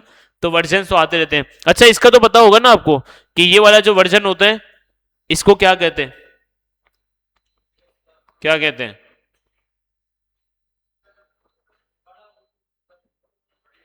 बड़ी अपडेट, मेजर चेंजेस। और ये जो उसके बाद वाला है माइनर चेंजेस, और लास्ट वाला प्रो। अच्छा, देखिए जो सबसे पहला जो आपका वर्जन होता है ना, ये नंबर, ये आपका जब भी चेंज होता है ना तो इसका मतलब ये है कि कोई आपके उस ऐप के अंदर बड़ी अपडेट आई है, मतलब मेजर चेंजेस आए हैं, ठीक है। और उसके बाद वाला जो होता है ना वो ये समझ लें कि आपके प्रोजेक्ट के अंदर जैसे 2, 3, 4, 5, तो इसका मतलब समझ लें कि आपकी कोई प्रोजेक्ट के अंदर या आपके उस ऐप के अंदर छोटी मोटी चेंजेस आई हुई हैं, ठीक है। तो रिएक्ट का भी 19 आया है, तो 18 और 19, पिछला 18 काफी टाइम चला, ठीक है, उसके बाद 19 आया। तो 19 के अंदर कुछ अपडेट उन्होंने किए, तो उन्होंने अपने, उनको लगता है कि मेजर चेंजेस है तो इन्होंने उनको 19 कर दिया, ठीक है। तो जब भी मेजर चेंजेस आती है तो ऐप के अंदर उसका वर्जन जो है ना वो मेजर वर्जन जब चेंज हो तो आप समझ जाए कि भाई उसके अंदर मेजर चेंजेस आई हुई हैं, ठीक है। अच्छा, इस तरह से ये तो हमने वर्जन देख लिया। अब हम थे यहाँ पे मेन फाइल के अंदर। अच्छा, इंपोर्ट हमें पता चल गया। अच्छा, अब यहाँ पे जो है ना डायरेक्ट अगर आपको CSS इंपोर्ट करनी है तो आप जहां भी CSS की फाइल रखिए, डॉट स्लैश करके आप फाइल के अंदर जाएंगे और उसकी फाइल का पाथ ऐड कर देंगे। ये तो सब मतलब कोई ऐसी मुश्किल की बात नहीं है, ठीक है ना। सिंपल ये फाइल रखिए, इसको इंपोर्ट करना है तो आप डॉट स्लैश करके फाइल, जिस तरह हम डायरेक्टरी स्ट्रक्चर पढ़ते हुए आ रहे हैं वही है ये, ठीक है। अच्छा, अब यहां पे देखें इसने क्या किया हुआ है, रिएक्ट डॉम। रिएक्ट का जो डॉम है इसका एक इन्होंने एक मेथड, मतलब एक इन्होंने मेथड कॉल किया क्रिएट रूट। वो क्या करता है, डॉम के अंदर एक रूट क्रिएट करता है, और रूट की फाइल मैंने अभी आपको बताया था div करके आईडी दी हुई थी उसने index.html में। तो यहां पे देखिए उसने जावास्क्रिप्ट के थ्रू उसको गेट भी किया है। अच्छा, अब ये इसको कैसे पता, क्योंकि देखिए उन्होंने हमें एक प्रोजेक्ट बना के दिया है और उनको पता है कि भाई यहाँ पे जाके हमारी ये फाइल और ये आईडी रखी होगी, उसको जाके आप गेट कर लो। तो देखिए उसने रूट को जाके गेट किया और रूट डॉट रेंडर करके हमारी एप्लीकेशन यहाँ पे। अच्छा, ये जो चीज है ना रिएक्ट स्ट्रिक्ट मोड, इसको हम आने वाली क्लासों में देखेंगे, फिलहाल इसको आप इग्नोर कर लें। ये वाली चीज इंपॉर्टेंट है, इसको हम बोलते हैं रिएक्ट के अंदर कंपोनेंट, ठीक है। अच्छा, अब ये कंपोनेंट क्या होता है उसके ऊपर आते हैं, ठीक है। लेकिन जब भी, अच्छा एक चीज आप नोट करें, यहां पे आपके जो ऐप लिखा है वो ऐप यहां पे स्मॉल के अंदर नहीं लिखा, वो ऐप आपका लिखा हुआ है कैपिटल के अंदर। तो जब भी आप कंपोनेंट को कॉल करते हैं या बनाते हैं, अभी उसके ऊपर भी आते हैं, कंपोनेंट जब भी आप बनाते हैं उसको यूज करते हैं तो आपको हमेशा कैपिटल लेटर के अंदर उसको बनाना होता है। अच्छा, अगर स्मॉल में बना देते तो अब पता है क्या होता, रिएक्ट समझता, ये सॉरी HTML समझता कि यार ये तो जिस तरह BR, HR, H1, H2 नहीं है, उस तरह कोई टैग है, तो इसलिए उसको पता नहीं चलता कि यार ये कंपोनेंट है या जो है ना ये कोई HTML का एलिमेंट है। तो इसलिए कंपोनेंट जब हम बनाते हैं ना तो वो कैपिटल से बनाते हैं, ठीक है, ताकि उसको पता चल जाए। तो यहां पे देखिए ऐप का कंपोनेंट एक कॉल हो रहा है, और ये आ कहां से रहा है भाई, ऐप फ्रॉम डॉट ऐप करके। यहां पे कहीं ऐप के नाम से कोई चीज है यहां पे, ये रही। तो देखिए ऐप के नाम से एक फाइल है, तो यहां पे रिएक्ट के अंदर जो है ना, आप ये समझ लें कि रिएक्ट के अंदर आपको जो भी चीज कहीं भी आप बनाते हैं वो इंपोर्ट एक्सपोर्ट अब करनी पड़ेगी आपको, ठीक है। तो इंपोर्ट एक्सपोर्ट करके आप जो है ना एक फाइल से दूसरी फाइल में डेटा भेज भी सकते हैं और रिसीव भी कर सकते हैं, ठीक है। अच्छा ये एक चीज क्या है भाई, रिपोर्ट वेब वाइटल। अच्छा ये आपका जो है ना परफॉर्मेंस के लिए, जो इसने जो है ना एक अदद लाइब्रेरी, मैंने आपको बताया ना लाइब्रेरी इसने इंस्टॉल की हुई है, तो परफॉर्मेंस आपकी ये देखनी होती है, आपकी वेबसाइट की, आपकी एप्लीकेशन की। अगर परफॉर्मेंस आपको चेक करनी है कि भाई अभी क्या चल रही है, कितनी देर में क्या चीज़ लोड हो रही है, क्या नहीं हो रही, ये बता भी रहा है एग्जाम्पल तौर पे कि अगर आप console डॉट लगा के देखें तो आप ये भी देख सकते हैं कि यार कितनी देर में मेरा console डॉट लॉग हो रहा है। ये सारी चीज़ें मतलब थ्योरी वाली चीज़ें कुछ, तो आप इस वेबसाइट पे जाके पढ़ सकते हैं, ठीक है, कि भाई हमारी वेबसाइट कितनी देर में लोड हो रही है, क्या चाहिए। तो ये उसने रिपोर्ट वेब वाइटल्स करके वो फंक्शन यहाँ पे कॉल किया हुआ है, और इंपोर्ट कहाँ से किया हुआ है, इसकी एक पूरी फाइल है ये रही, ठीक है। तो ये सारी चीज़ें क्या है कि हम आगे जाके देख लेंगे। वैसे मैंने आपको बता दिया कि अगर आप खुद भी पढ़ना चाहें आप पढ़ सकते हैं, ठीक है। ये बस आपकी परफॉर्मेंस से रिलेटेड चीज़ें, और ये वाली फाइल आपको बता दिया मैंने टेस्टिंग से रिलेटेड चीज़ें, ठीक है। तो टेस्टिंग परफॉर्मेंस ये फिलहाल अभी हम छोड़ते हैं, ठीक है। अच्छा लोगो डॉट एसवीजी, ये जो लोगो हमें शो हो रहा था वेबसाइट के अंदर वो है। इंडेक्स डॉट जीएस की बात कर ली मैंने, ठीक है, कि यहाँ पे आपकी रूट फाइल को, जो आपका रूट है, अब ये किसको गेट कर रहा है, जो एचटीएमएल हमारी एक सिंगल पेज है उसके अंदर क्या रूट की आईडी थी उसको गेट किया। अब जितना भी कोड होगा ना वो सारा ये अगर ऐप के अंदर करता रहेगा तो वहीं से आपकी एप्लीकेशन चलना शुरू हो जाएगी, और अभी भी चल रही है। अगर चला के देखें तो मेरे ख्याल से नहीं चलेगी क्योंकि नोड मॉड्यूल्स हमारे पास नहीं है। अच्छा अब से आप कोशिश कर लें कि टर्मिनल जो है ना यहाँ भी आप खोल सकते हैं। ये किस तरह खुलता है, कंट्रोल और टैब के ऊपर एक की होती है बैक टिक, जहाँ से हम ओपन करते हैं, ठीक है। तो सिंपल कंट्रोल और बैक टिक क्लिक करेंगे, आपके पास यहाँ से टर्मिनल खुल जाएगा। आपकी उसी डायरेक्टरी का टर्मिनल आप वीएस कोड के अंदर खोल सकते हैं, वरना यहाँ भी खोल सकते हैं जो आप ऑलरेडी खोलते हैं ना, ठीक है। तो अब यहाँ से हम बंद कर देते हैं और यहाँ पे चला लेते हैं। तो यहाँ पे आपको सिंपल क्या कमांड चलानी है, npm स्टार्ट। लेकिन npm स्टार्ट क्यों नहीं चलेगा, क्योंकि नोड मॉड्यूल्स हमारे पास नहीं है। देखो मना कर दिया ना इसने कि भाई रिएक्ट स्क्रिप्ट हम नहीं चला सकते, क्यों, क्योंकि मेरे पास उसका जो कोड है या उसकी जो चलाने की स्क्रिप्ट है वो तो मेरे पास उसका कोड है नहीं। तो सिंपल आप क्या करेंगे भाई, npm, अगर आपको नोड मॉड्यूल्स, क्योंकि देखिए मैंने आपको एक चीज बताई कि जो चीज डिलीट या वापिस आ सकती है, सॉरी डिलीट छोड़े, जो चीज वापिस आ सकती है डिलीट करने के बाद, तो वो चीज आप जो है ना एक तो गिटहब के ऊपर नहीं रखेंगे, और दूसरा अगर डिलीट हो जाए तो उसको लाने का तरीका क्या है भाई, अगर बिल्ड वाला फोल्डर लाना है तो npm run build, और अगर नोड मॉड्यूल्स का फोल्डर लाना है तो उसके लिए npm install। अच्छा ये पूरी कमांड भी है, वरना सिंपल आप आई लिख दें, ठीक है, तो भी ये शॉर्ट कमांड है। अब ये देखिए नोड मॉड्यूल्स ये लाना शुरू कर देगा और अब ये इंस्टॉल करना शुरू करे, तो कुछ टाइम लगता है नोड मॉड्यूल्स के अंदर, क्योंकि मैंने आपको बताया था बहुत बड़ा फोल्डर होता है, पूरे प्रोजेक्ट की सारी चीजें होती हैं। ये देखें जल्दी जल्दी जो है ना इसने डाउनलोड करना मतलब इंस्टॉल करना शुरू कर दिया। जैसे ही हो जाएगा ये, फिर अब आप npm स्टार्ट चलाएंगे तो हमारा प्रोजेक्ट चल जाएगा, ठीक है। चलें जब तक ये चीजें कर रहे हैं, यहां पे आते हैं पैकेज और एडिशन, एसआरसी के अंदर थे। तो एसआरसी के अंदर देखिए index.js हमने देख लिया। अच्छा index.css के अंदर की क्या फाइल है, यहाँ पे हम css लिख सकते हैं। तो पूरे प्रोजेक्ट की आपको कोई css लिखनी है तो आप यहाँ पे लिख सकते हैं, बॉडी और जिस तरह हम देते हैं वो css की फाइल। अच्छा app.test.js ये भी आपकी वही टेस्टिंग की फाइल है, ठीक है। तो टेस्टिंग की फाइल को अभी हम छोड़ देते हैं, ठीक है। अच्छा उसके बाद आपकी आ जाती है मेन फाइल, जो आपकी app.js है ना, यहाँ से हम अपना प्रोजेक्ट रिएक्ट का जो है ना काम करना स्टार्ट करते हैं, और यहीं से हम जो है ना जितनी भी चेंजेस करने होते हैं, जितनी भी एप्लीकेशन मतलब जो भी चीजें पूरी एप्लीकेशन में बनानी है वो ऐप से हम स्टार्ट करते हैं, ठीक है। तो ऐप बेसिकली क्या होती है, ऐप अगर जो भी काम आप ऐप के अंदर करते हैं वो जाके कहाँ जाता है, index.js जो आपकी मेन फाइल है, और वहां पे जाके आपका ये कॉल हो जाता है ऐप। ये देखिए ऐप कॉल हो रहा है। अच्छा अगर मैं यहाँ पे भी ये चीज करना चाहूँ, वैसे देख लेते हैं हमारा चल गया है, चलें इसको चला लेते हैं फिर देखते हैं हम। अच्छा चलेगा कैसे भाई, npm स्टार्ट, तो अब ये हमारा जो प्रोजेक्ट है वो चल जाएगा और लाइव सर्वर खुद ही ऑन कर देगा। तो हमें ये वाला लाइव सर्वर अब यूज करने की जरूरत नहीं है, देखिए खुद ही कर दिया, और जो भी चेंजेस आएगी फौरन से ये देख लेगा, ठीक है। तो अब हम क्या कर रहे हैं भाई, अगर मैं एक चीज यहाँ पे ये कर दूं, ये जो मेरा ऐप लिखा हुआ है, अगर मैं यहाँ पे अपनी HTML ऐड कर दूं H1, अच्छा एक्सटेंशन हमारे पास नहीं है अभी, तो एक्सटेंशन का भी देखते हैं हम। H1 और इसके अंदर मैंने बोल दिया SMIT। तो अब ये देखना यहां पे भी देखें सक्सेसफुल हो गया है और यहां पे देखें SMIT आ गया। ठीक है, तो ये मेरी पूरी ऐप चल रही है। और ये ऐप कहां से आ रही है इसके पास, अगर यहां पे कंट्रोल और क्लिक करेंगे ना उसके ऊपर, तो आपको उस डायरेक्टरी के ऊपर ले जाएगा या उस फाइल के ऊपर ले जाएगा जहां से ये आ रही है। कंट्रोल क्लिक किया, देखें ऐप के अंदर लेके आ गया। तो मैं एक काम करता हूं, ऐप का सारा कोड उड़ा देता हूं। तो सिंपल ये जो पूरा है ना, ये पूरा मैं उड़ा देता हूं, यहां से उड़ा दिया। और यहां पे सिंपल लिख देता हूं H1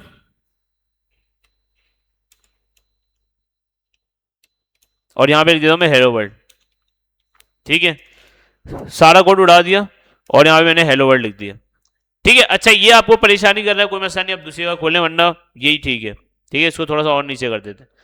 ठीक है भाई, अगर आप चला के देखें तो पूरे ऐप जो यहाँ पे कॉल हो रही थी, ऐप के अंदर पहले रिएक्ट का लोगो भी था, फिर सारी चीजें थी जो हमने लास्ट क्लास के अंदर हेलो वर्ल्ड भी किया था।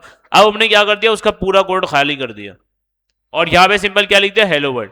अगर आप चला के देखें तो देखें सिंपल हेलो वर्ल्ड आ रहा है, पूरी एप्लीकेशन जो था लोगो वोगो सब गायब हो गया। और ये SMIT कहां से आ रहा है, जो हमने यहाँ पे दिया हुआ है। लेकिन यहां पे हम कोई चीज नहीं देते, हम अपना काम स्टार्ट जो करते हैं वो ऐप से स्टार्ट करते हैं। तो यहां पे हम कुछ भी नहीं देंगे, जो भी काम स्टार्ट करेंगे वो ऐप के अंदर से करेंगे। ठीक है, तो समझ ले मेन आपकी जो रिएक्ट स्टार्ट होगी वो मेन आपकी ऐप से स्टार्ट होगी और ऐप से ही फिर आपकी जितनी भी चीजें वो सारी आगे बढ़ती जाएंगी। और मतलब जिस तरह से एक होता है ना बंदा कि भाई सबसे आगे खड़ा हुआ है और फिर वो दूसरे का हाथ पकड़ा हुआ है, फिर दूसरे, जिस तरह से पूरी चेन बनी हुई होती है। तो यहाँ पे भी रिएक्ट के अंदर एक चेन बनी हुई है और जो चेन मेन फाइल है, जो मेन रूट के टच हो रही है जाके, वो आपकी है index.js। ठीक है, तो आपको जब भी काम स्टार्ट करना है रिएक्ट के प्रोजेक्ट के अंदर, तो आप डायरेक्ट पता है आपको क्या से करेंगे, app.js के अंदर करेंगे। ठीक है, तो अभी मैंने हेलो वर्ल्ड कर दिया। अच्छा ये मुझे क्लास विलास भी नहीं चाहिए, मैंने इसको हटा दिया, हटा दी क्लास। तो यहाँ पे देखें हेलो वर्ल्ड यहाँ पे आ गया और ऊपर से हमने SMIT तो हटा ही दिया था वहां से। अच्छा अब ये आ गया। अच्छा अब इसकी एक फाइल है गई app.css, तो इसके अंदर भी इसकी सारी CSS है, जो पे हमने लोगों की स्पीड चेंज की थी। तो जब इसका भी काम नहीं है तो इसको भी हम खाली कर देते हैं। ठीक है, जो हमने सारा कोड हटाई दिया। तो app.js के अंदर सिंपल हमने हेलो वर्ल्ड कर दिया। मतलब अगर देखने जाए ना तो ये पूरी क्या है आपकी HTML ही है। अब एक चीज सवाल आ रहा होगा आपके पास कि सर जावास्क्रिप्ट भी यहाँ पे चल रही है, फंक्शन भी बन रहा है, HTML भी चल रही है, CSS भी चल रही है, हो क्या रहा है यहाँ पे, एक ही फाइल के अंदर तीनों चीजें चल कैसे रही हैं। तो ये अब इसके ऊपर बात करते हैं, लेकिन पहले हमने देख लें अभी ये सारी चीजें हेलो वर्ल्ड कर लिया, पूरी ऐप को खाली कर दिया और सिंपल बिल्कुल इसको जो है ना साफ कर दिया। ठीक है, अब कोड स्ट्रक्चर मैंने आपको बता दिया, मेन फाइल क्या है, कहां से आपका फोल्डर चलता है, मेन आपकी फाइल क्या है, कहां से आप काम स्टार्ट करेंगे, सब चीजें हमने देख ली। अब कुछ चीजें जो है ना यहाँ पे चेंजेस हैं रिएक्ट के अंदर, जो HTML CSS के अंदर अलग है, रिएक्ट के अंदर अलग है, वो देखते हैं। उसके बाद फिर मैं आपको ये बताता हूं कि यार ये एक ही फाइल के अंदर तीनों चीजें चल कैसे रही हैं। ठीक है, तो सबसे पहले तो अगर आपको मुझे यहां पे लगाना है H2, ठीक है, तो H2 या पैराग्राफ लगाना है मुझे। पैराग्राफ लगा लिया मैंने और पैराग्राफ के अंदर मैंने लिख दिया ये लॉरेम का जो पैराग्राफ होता है। अच्छा यहाँ पे ये भी नहीं आ रहा, तो हम यहाँ पे लिख देते हैं भाई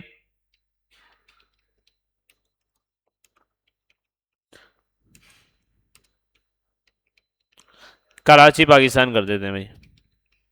ठीक है, पैराग्राफ लिख दिया, आ गया पैराग्राफ यहाँ पे। ठीक है, कोई मसला नहीं है।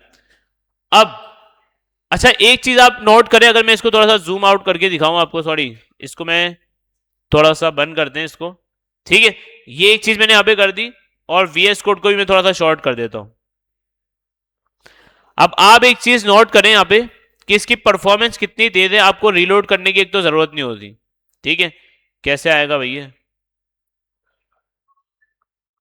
ठीक है, ये देखिए मैं सिंपल पाकिस्तान के आगे लिख देता हूं। देखिए यहाँ पे भी आप नोट करें कि कितना जल्दी हमारा जो है ना डॉम वर्क कर रहा है और कैसे कर रहा है। देखिए Z लिखा है, फौरन से आगे, आपको कोई रीलोड करने की जरूरत नहीं है।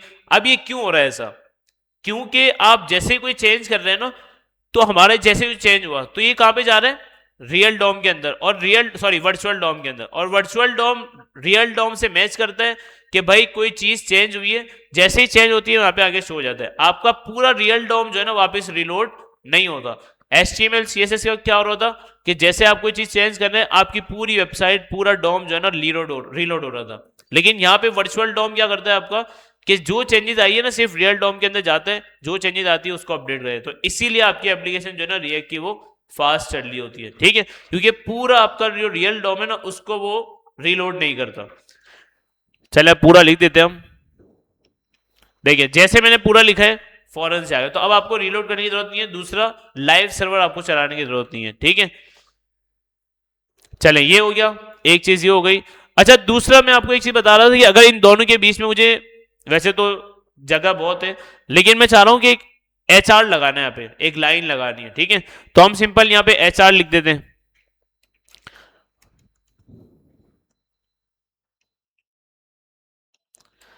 अच्छा अब एक चीज यहाँ पे नोट करें, HTML के अंदर अगर हम BR या HR लिखते थे ना, तो अगर उसका क्लोजिंग टैग नहीं लगाते थे तो वो हमें कुछ भी नहीं बोलता था।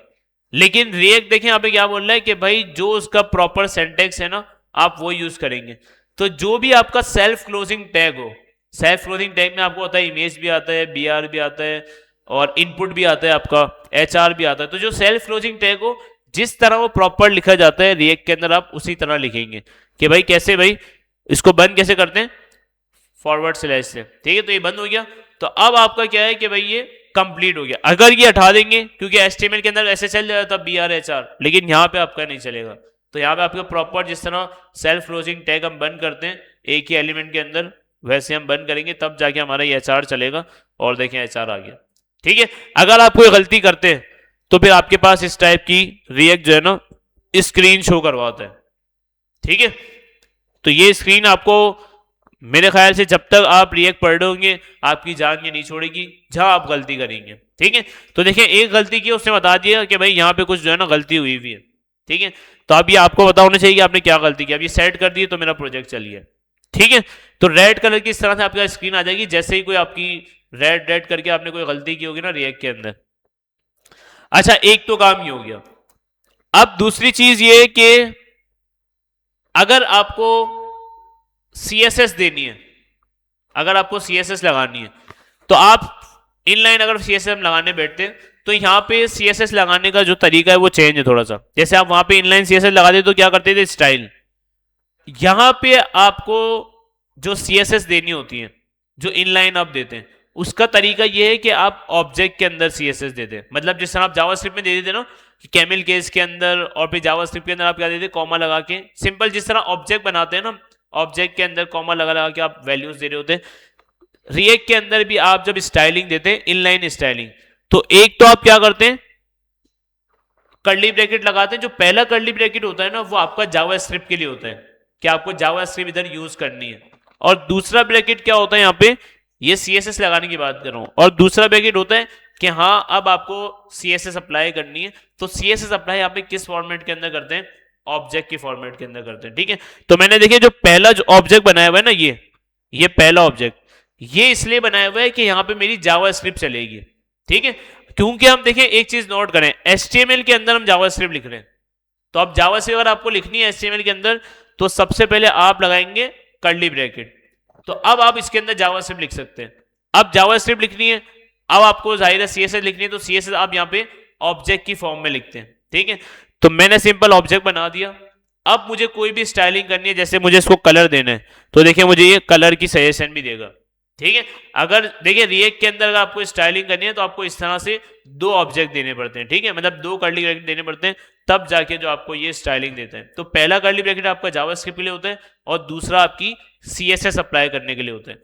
और रिएक्ट के अंदर आप अगर इनलाइन CSS अप्लाई करनी है तो वो ऑब्जेक्ट की फॉर्म में होती है, ठीक है। तो उसलिए हमने पहले उसका कर्ली ब्रैकेट बनाया, उसके बाद हम लगा रहे हैं कलर, और कलर हमने इसका कर दिया रेड। अब मैंने कलर रेड कर दिया, देखिए यहाँ पे भी इसने एरर बता दिया कि भाई एक एरर आ रहा है और एक वार्निंग आ रही है। तो वार्निंग हम इग्नोर कर सकते हैं, ज्यादा वार्निंग आ रही हो तो मसला है, लेकिन एक दो आ रही है तो उसको इग्नोर कर सकते हैं, लेकिन एरर को हम इग्नोर नहीं कर सकते। तो एरर देखिए क्या आ रहा है, क्या बोल रहा है भाई रेड इज नॉट डिफाइंड। अब red is not defined line number भी बता रहा है और फाइल का नाम भी बता रहा है। तो अब क्या मसला है रेड के अंदर, इन्वर्टेड कॉमास के अंदर हम देते हैं यहाँ पे, ठीक है। तो अब इन्वर्टेड कॉमास हमने दे दिया तो देखिए कलर रेड हो गया मेरा, ठीक है। उसको पता नहीं है कि भाई रेड क्या है, तो फिर हमें उसको बताना पड़ता है ये कलर है और ये रेड, तो इनवर्टेड कॉमास के अंदर हम देते हैं। अच्छा, अगर कलर के साथ में बैकग्राउंड कलर भी देना है, आप क्या करें? कॉमा लगा के दें। क्यों? क्योंकि भाई ऑब्जेक्ट के अंदर जब भी हम चीज यूज करते हैं तो कॉमा लगा के यूज कर सकते हैं, ठीक है। तो मैं इसको बोलता हूँ बैकग्राउंड कलर, और बैकग्राउंड कलर कर देते हैं हम ब्लैक, ठीक है। तो ये देखें, तो इस तरह से आप एक से ज्यादा जितनी प्रॉपर्टी आपको लगानी है वो आप लगा सकते हैं, ठीक है। अच्छा, अगर मुझे यहाँ पे पैडिंग देनी है, अभी पैडिंग है ना, पैडिंग देनी है मुझे, तो पैडिंग देनी है तो आपने सही बताया भाई, कॉमा लगा दिया, और पैडिंग यहाँ पे मतलब भाई चारों तरफ से देनी है।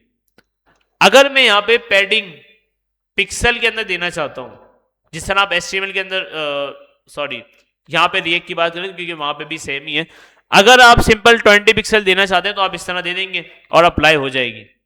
लेकिन अगर आप जावास्क्रिप्ट के अंदर पैडिंग देते हैं तो आप किस तरह देते हैं, सिर्फ नंबर देते हैं ना उसको, तो आप सिंपल यहां से अगर इसको नंबर भी दे देंगे तो आपकी 20 पिक्सल पैडिंग अप्लाई हो जाएगी, ठीक है। भैया देख रहे हैं रीलोड भी, अब तो रीलोड करने की जरूरत ही नहीं है, हमें खुद ही रीलोड कर लेता है ये, ठीक है। तो इस तरह से कुछ चीजें हैं, जैसे मैंने आपको इनलाइन बता दिया। एक चीज इसके अंदर और है, वो क्या है, यहाँ पे इमेज लगाने का तरीका थोड़ा सा डिफरेंट है। क्या? क्योंकि देखिए जो चीजें डिफरेंट है ना वो हम देख लेते हैं कि HTML CSS जावास्क्रिप्ट से कुछ चीजें इसमें डिफरेंट है। तो अगर ये पता चल जाएंगी पहली दूसरी क्लास के अंदर, तो आगे जाके हमें ये चीजें, हमें इन चीजों का जो है ना वो जो एरर्स आएंगे तो ये वाले एरर हमें ना आए, ठीक है। हमें बेस चीज और जो कोड स्ट्रक्चर है और ये सारी चीजें हमें पता चल जाए, बेसिक चीजें, ताकि बाद में जाके हम इसके अंदर ना फंस रहे हो, ठीक है। ये चीज हो गई। अब हम सिर्फ देख लेते हैं अगर इसके अंदर इमेज लगानी तो किस तरह लगाते हैं, और फिर हम चलते हैं अपने इस फॉर्मेट को समझने। इमेज लगानी तो आपको होता है सिंपल, इमेज तो आप इस तरह लगा सकते हैं भाई, IMG, ठीक है। और इमेज आपको होता है सेल्फ क्लोजिंग है। अच्छा, अब इसको हम क्या देते हैं, एक तो SRC देते हैं और दूसरा ऑल्ट देते हैं, ठीक है। तो मैं सिंपल यहाँ पे ऑल्टर के अंदर मैं बोलता हूँ इमेज। अब SRC के अंदर आप जो है ना यहाँ पे क्या दे देते भाई, HTML के अंदर URL देते थे, ठीक है, कि भाई ./ और फिर ./ और फिर जहां भी आपकी इमेज है वहां पे, ऐसा ही है। लेकिन रिएक्ट के अंदर ऐसा नहीं होता। रिएक्ट के अंदर आप जो है ना, अगर आपको इमेज देनी है, जैसे कि काम करते हैं। अच्छा, दो चीजें, दोनों में आपको बता देता हूं। अगर आप लाइव इमेज लगाना चाहते हैं, जैसे गूगल पे चलते हैं और एक इमेज ले लेते हैं भाई, बाइक की इमेज ले लेते हैं, ठीक है।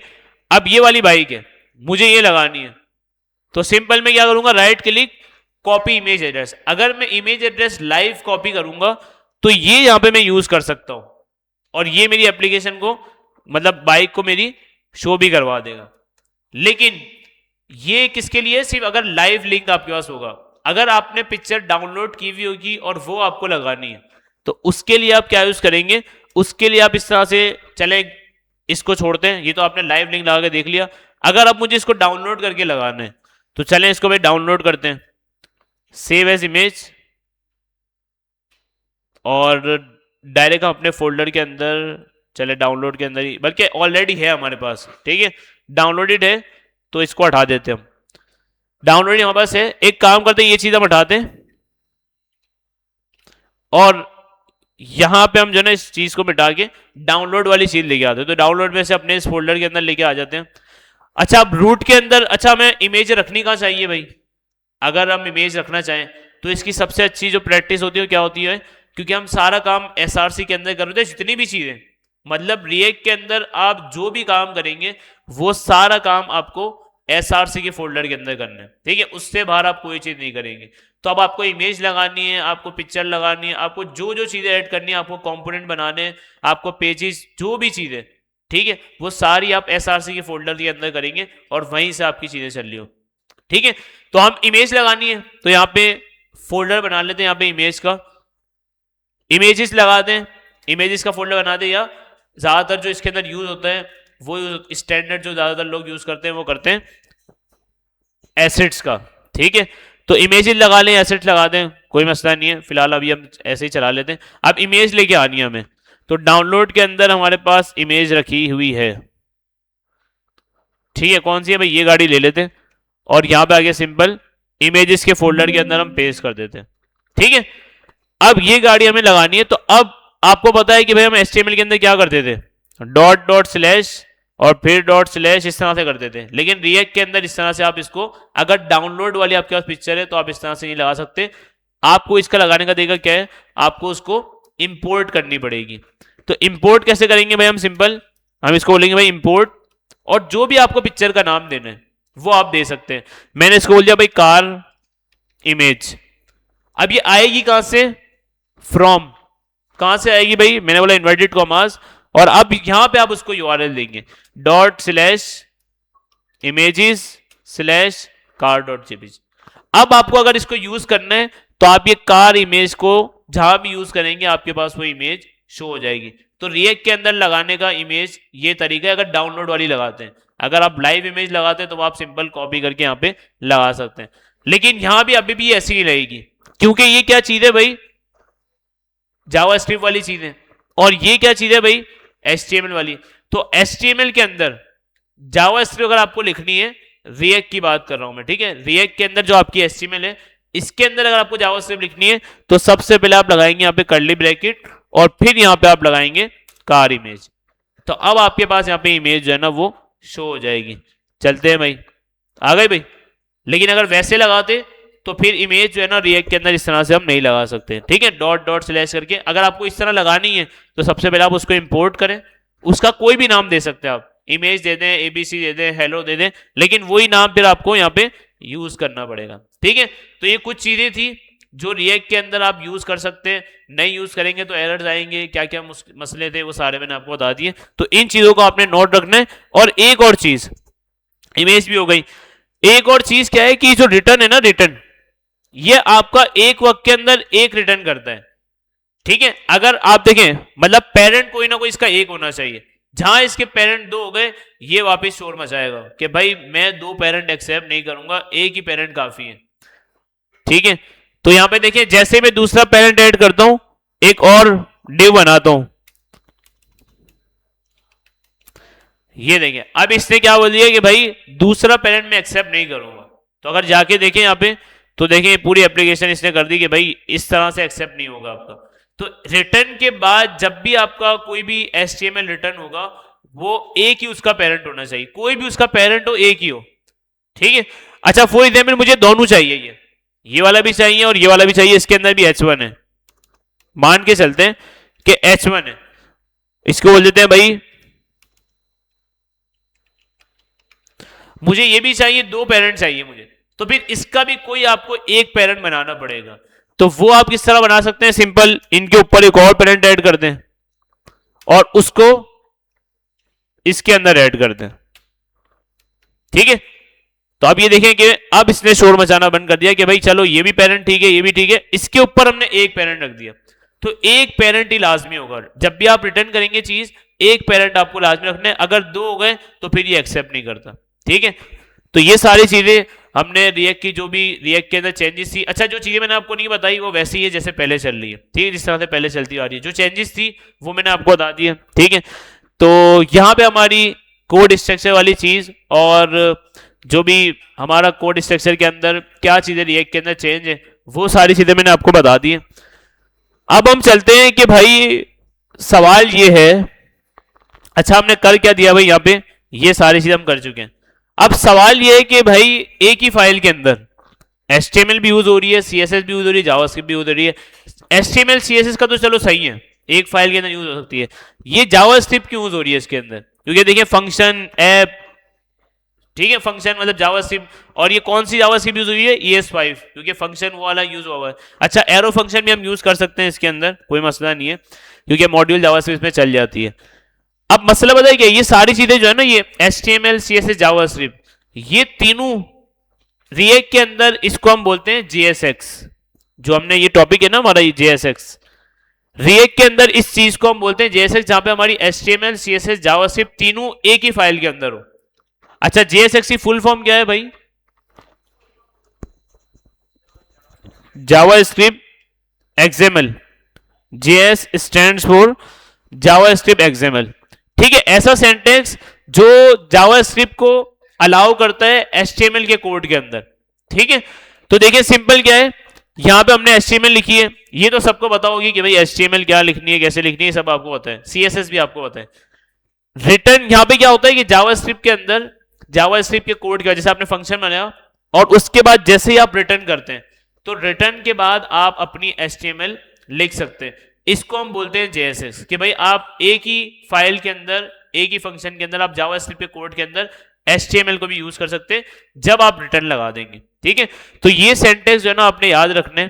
ठीक है, कि JSX बेसिकली इसको कहते हैं कि जावास्क्रिप्ट के अंदर भी आपकी HTML भी चल रही है, CSS भी चल रही है और जावास्क्रिप्ट भी चल रही है। ठीक है, और ये एक बात याद रखनी है कि जब भी आप जावास्क्रिप्ट की चीज को HTML के अंदर यूज करेंगे तो आपको कैसे यूज करना है, कर्ली ब्रैकेट पहले लगाना है। जैसे कि फॉर एग्जांपल अगर मुझे यहाँ पे एक वेरिएबल बनाना है फर्स्ट नेम और लास्ट नेम करके, ठीक है, तो वो मैं कैसे बनाऊंगा, तो जावास्क्रिप्ट अगर देखें HTML CSS तो हमने लिख ली, अगर जावास्क्रिप्ट आपको लिखनी है तो आप रिटर्न से पहले लिखेंगे, रिटर्न के बाद आपकी HTML CSS की कहानी शुरू हो जाएगी, रिटर्न से पहले पहले आपकी जावास्क्रिप्ट की कहानी शुरू हो जाएगी। मतलब एक ही कोड के अंदर आप HTML CSS जावास्क्रिप्ट तीनों लिख सकते हैं। ठीक है, तो अब मुझे यहाँ पे एक वेरिएबल बनाना है, तो सिंपल मैंने इसको बोल दिया भाई let first name equal to John. ठीक है, और last name equal to Elia. ठीक है, और इन दोनों को मुझे प्लस करवा के फुल नेम करना है, तो आपको होता है भाई let full name equal to first name plus last name, ये कर दिया। अब ये जो फुल नेम है ना मुझे शो करवाना है यहां पे इसकी जगह, या टॉप पे शो करवाते हैं, यहां पे है ना H1, ये रहा, यहां पे शो करवाना है मुझे। तो ये कहां पे शो करवाना है मुझे, HTML के अंदर। तो HTML के अंदर अगर आपको जावास्क्रिप्ट शो करवानी है तो सबसे पहले आपको यहां पे लगाना पड़ेगा कर्ली ब्रैकेट, और कर्ली ब्रैकेट के बाद आप सिंपल यहां पे लिख देंगे फुल नेम।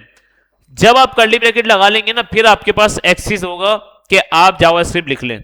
अगर आप कर्ली ब्रैकेट नहीं लगाते तो आप देख लें भाई आपके पास क्या एरर आता है,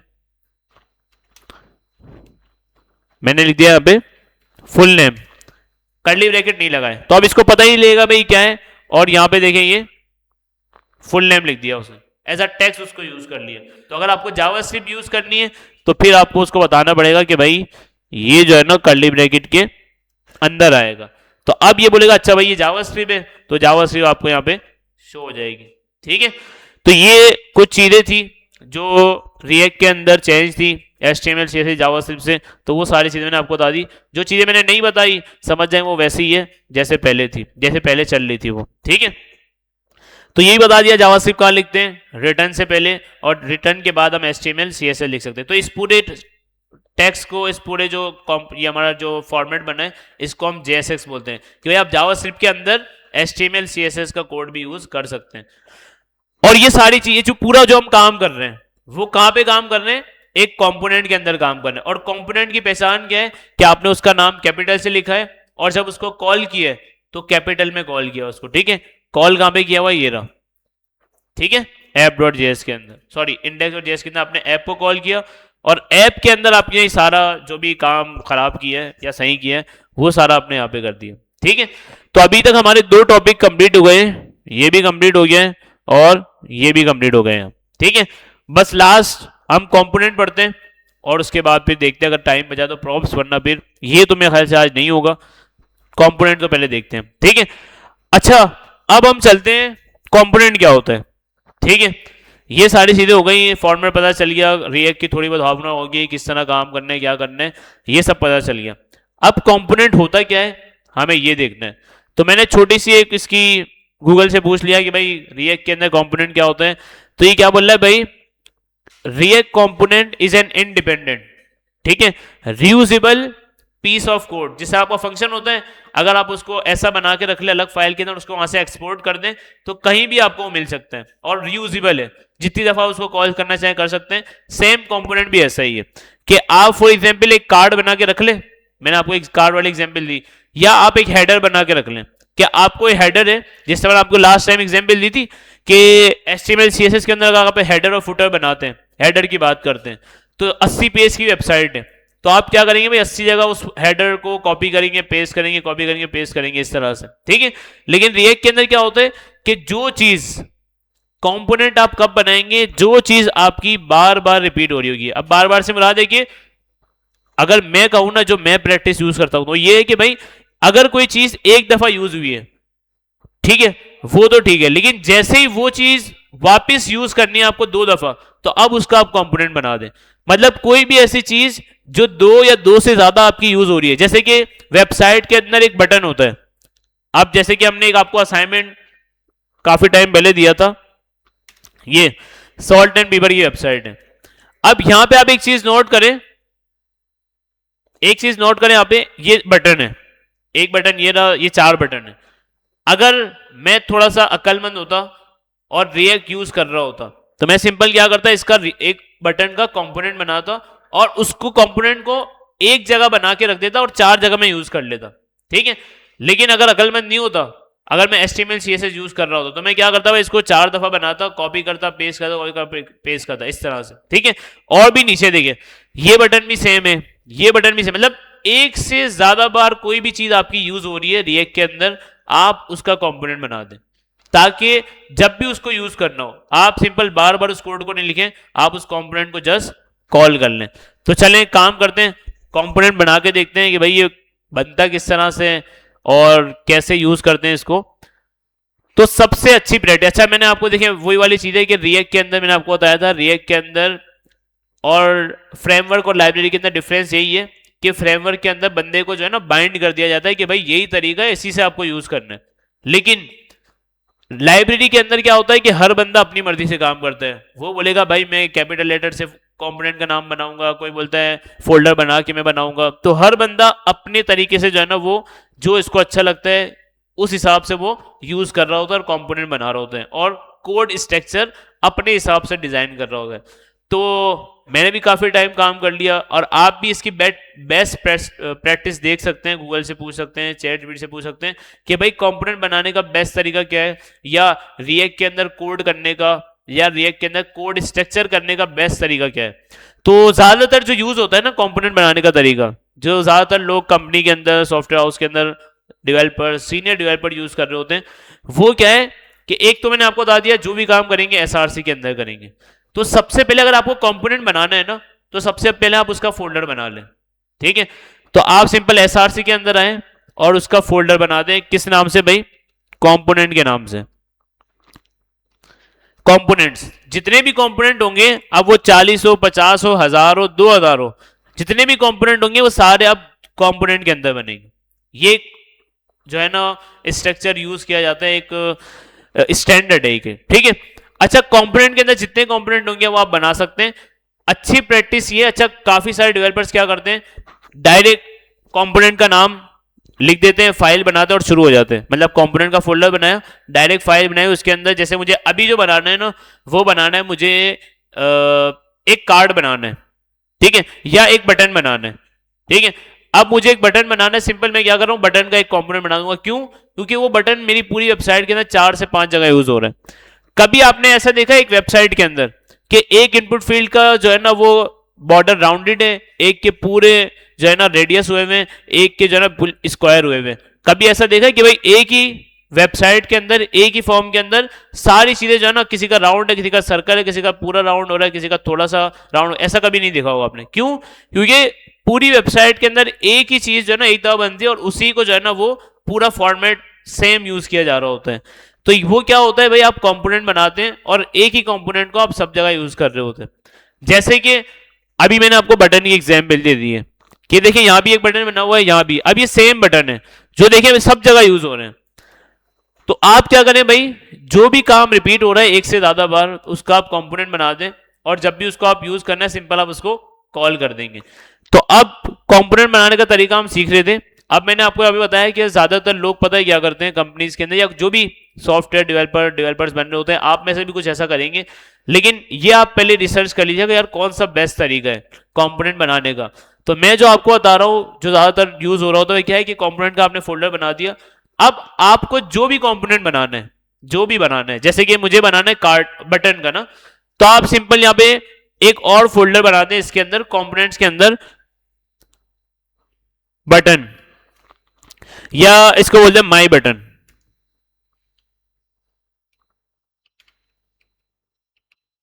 ठीक है, माई बटन नाम से मैंने एक फोल्डर बना दिया, ठीक है, या कुछ भी आप नाम रख सकते हो, कोई मसला नहीं है। अब इसमें भी चेंजेस हैं कि भाई कुछ डेवलपर बोलते हैं कि भाई कंपोनेंट के फोल्डर का नाम, अच्छा वैसे एक बात तो आप याद रखें, जब भी आप कंपोनेंट बनाएंगे उस कंपोनेंट की फाइल का नाम और उस कंपोनेंट का नाम आप कैपिटल में रखेंगे, ठीक है।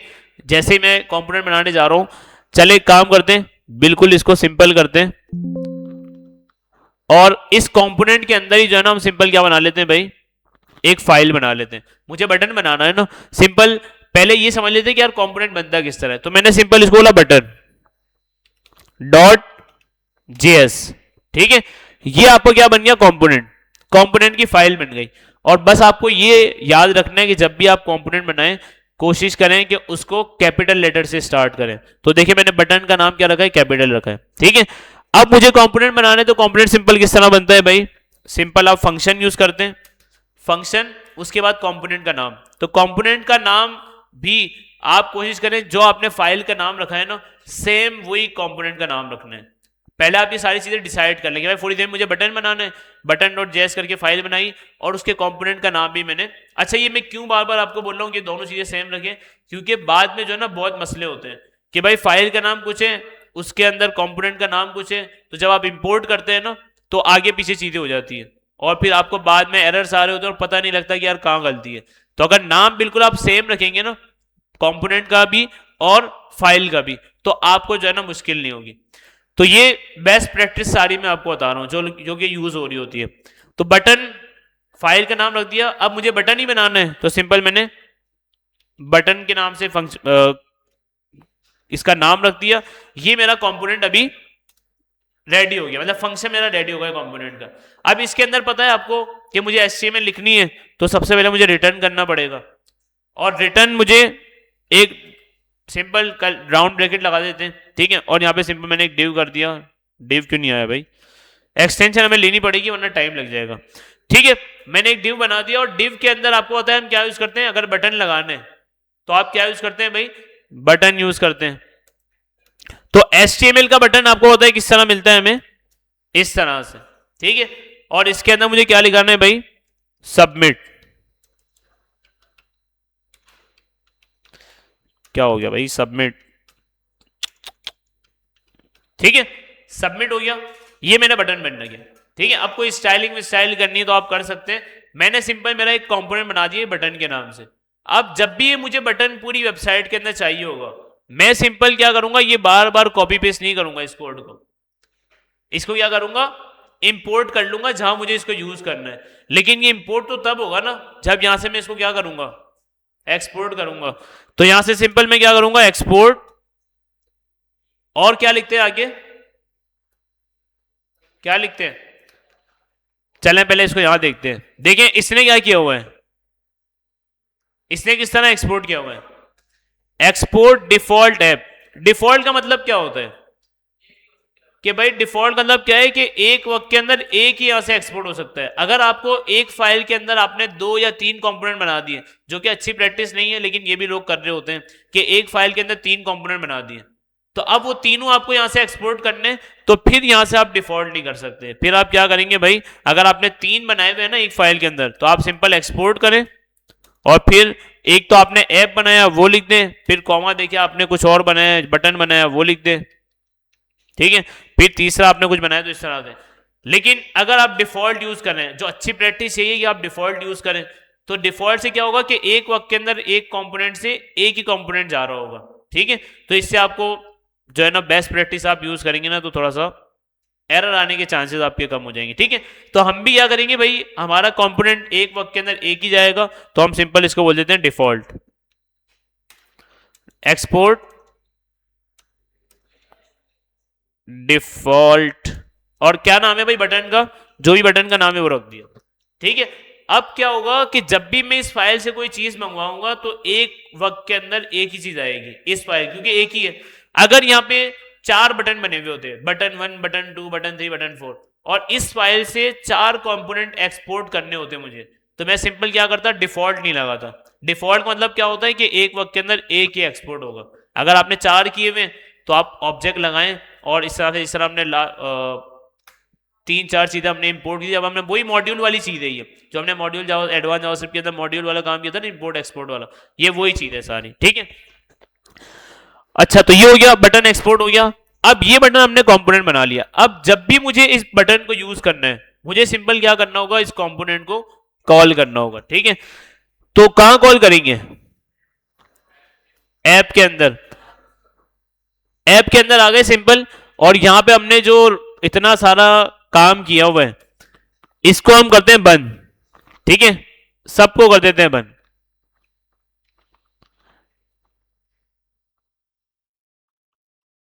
एक एक करके बंद कर देते हैं भाई, ये ऐसे नहीं करने दे रहा है, ठीक है। पूरा कोड बंद हो गया, सिर्फ एक डिव है मेरे पास। अगर चला के देखें थोड़ा सा, तो हमारे पास देखें ये आ गया भाई, हमारी जो रिएक्ट की ऐप है ना, वो अभी ये आ रही है। क्यों ये आ रही है भाई, खाली हो गई है, ठीक है। अब मैं चाह रहा हूं कि भाई मेरे पास सिंपल एक H1 हो, और S1 के लिखा हुआ हो भाई माई ऐप, ठीक है। माई ऐप मेरे पास आ गई है। अब मैं चाह रहा हूं कि यहां पे कुछ बटन हो, तो बटन मैंने बनाया हुआ है। अब वो बटन मुझे यहां पे कॉल करना है, कहां पे भाई, मैंने बटन कहां पे बनाया हुआ है भाई, कंपोनेंट के अंदर। और वो कंपोनेंट मुझे कॉल करना है कहां पे, मतलब वो बटन मुझे यूज करना है कहां पे भाई, माई ऐप के नीचे मेरा एक बटन होना चाहिए, ठीक है। तो वो बटन कैसे आएगा मेरे पास, मैं वो बटन बनाऊंगा नहीं, अब मैंने बना के उसको कंपोनेंट बनाया हुआ है। अब सिंपल मैं उसको क्या करूंगा, कॉल करूंगा। तो जब भी आपको कंपोनेंट को कॉल करना हो, तो सिंपल आप उसका नाम ऐड करेंगे। VS कोड आपको सजेशन भी दे देता है कि भाई आपका कंपोनेंट कहां रखा हुआ है, वो खुद ही इंपोर्ट करके ले आता है। तो आप सिंपल उसको बता दें भाई बटन, देखिए सजेशन दे रहे हैं आपको कि भाई बटन आपका कहां से आएगा, ./component/बटन के नाम से। तो आप सिंपल इसको इंपोर्ट कर लें। तो ऊपर आप देख भी सकते हैं, यहां पे आप देखें आपके पास क्या हो गया भाई, बटन के नाम का एक कंपोनेंट। ये VS कोड का फीचर है, जिसने आपको एक्सटेंशन जो आपको जो है ना, ये VS कोड प्रोवाइड कर रहा होता है। लेकिन अगर कभी कभी जो है ना VS कोड भी आपको सजेशन नहीं देता, तो फिर आपको ये चीज याद रखनी है। तो आपको ये चीज कैसे याद होगी, अगर आपको डायरेक्टरी स्ट्रक्चर आता होगा कि भाई ./ करके बाहर जाना है, डबल ./ करके फोल्डर से बाहर जाना है, ./ करके फाइल से बाहर जाना है, इस तरह से पेरेंट पे किस तरह जाना है, चाइल्ड में किस तरह जाना है। तो इस तरह से अगर ये डायरेक्टरी स्ट्रक्चर आपको पता होगा, तो आप ये चीजें कर सकते हैं, ठीक है। अगर VS कोड आपको सजेशन ना दे, वैसे दे देता है, लेकिन कभी कभी ऐसा होता है नहीं देता। जब कोड आपका ज्यादा हो जाता है ना, तो फिर वो पागल हो जाता है, वो बोलता है भाई सजेशन नहीं है, ठीक है। तो अब देखिए मैंने बटन यहां पे कॉल किया। अगर हम जाके देखें, तो देखिए मेरे पास क्या आ गया भाई, सबमिट का बटन आ गया। अब मुझे सबमिट का बटन जो है ना 4 चाहिए, स्टाइलिंग वहीं जाके करें। देखिए मैं वही बात बता रहा हूं, अगर देखिए एक चीज मल्टीपल टाइम सेम है, अगर फॉर एग्जाम्पल देखें, ये देखें अभी यहां पे देखें क्या हो रहा है भाई, एक बटन ये, एक बटन ये, अभी दोनों डिफरेंट है, तो दोनों के अलग अलग कंपोनेंट बनाएंगे, ठीक है। लेकिन अगर सेम होंगे, जैसे कि ये सेम है, ये भी सेम है, ये भी सेम, तो चारों का फिर एक ही कंपोनेंट बनाएंगे हम, ठीक है। अब आप बोलेंगे सर इसका कलर, इसका टेक्स्ट चेंज है, तो टेक्स्ट चेंज करने वाली बात हम बाद में करेंगे। वो हमारा जो टॉपिक आता है वो आता है प्रॉप्स का, ठीक है। वो देखते हैं, टाइम देखते हैं और फिर करते हैं। लेकिन कंपोनेंट,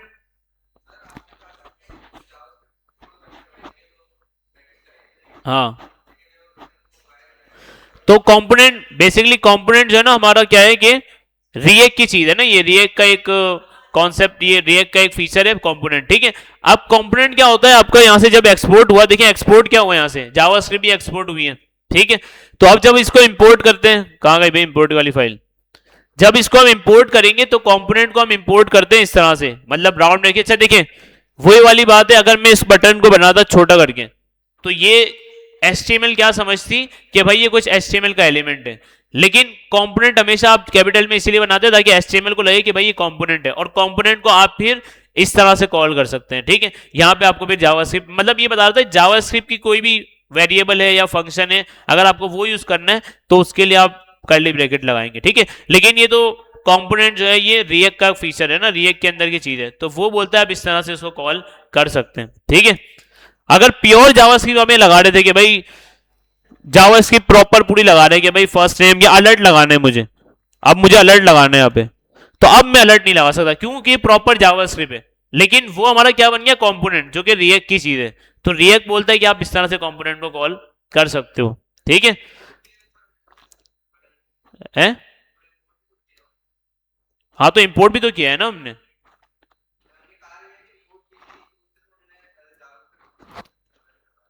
वो तो ठीक है, देखो मतलब ये हमने जावास्क्रिप्ट यहाँ पे ऐड कर दी, ये हम डायरेक्ट ऐड नहीं कर सकते, ठीक है। लेकिन अगर देखिए ये मतलब रिएक्ट ने हमें खुद ही बताया हुआ, ये वही वाली बात है जो उस दिन एक बच्चे ने की थी ना फायरबेस वाली, कि सर ये इनिशियलाइज ऐप जो है ये कर क्या रहा है पीछे।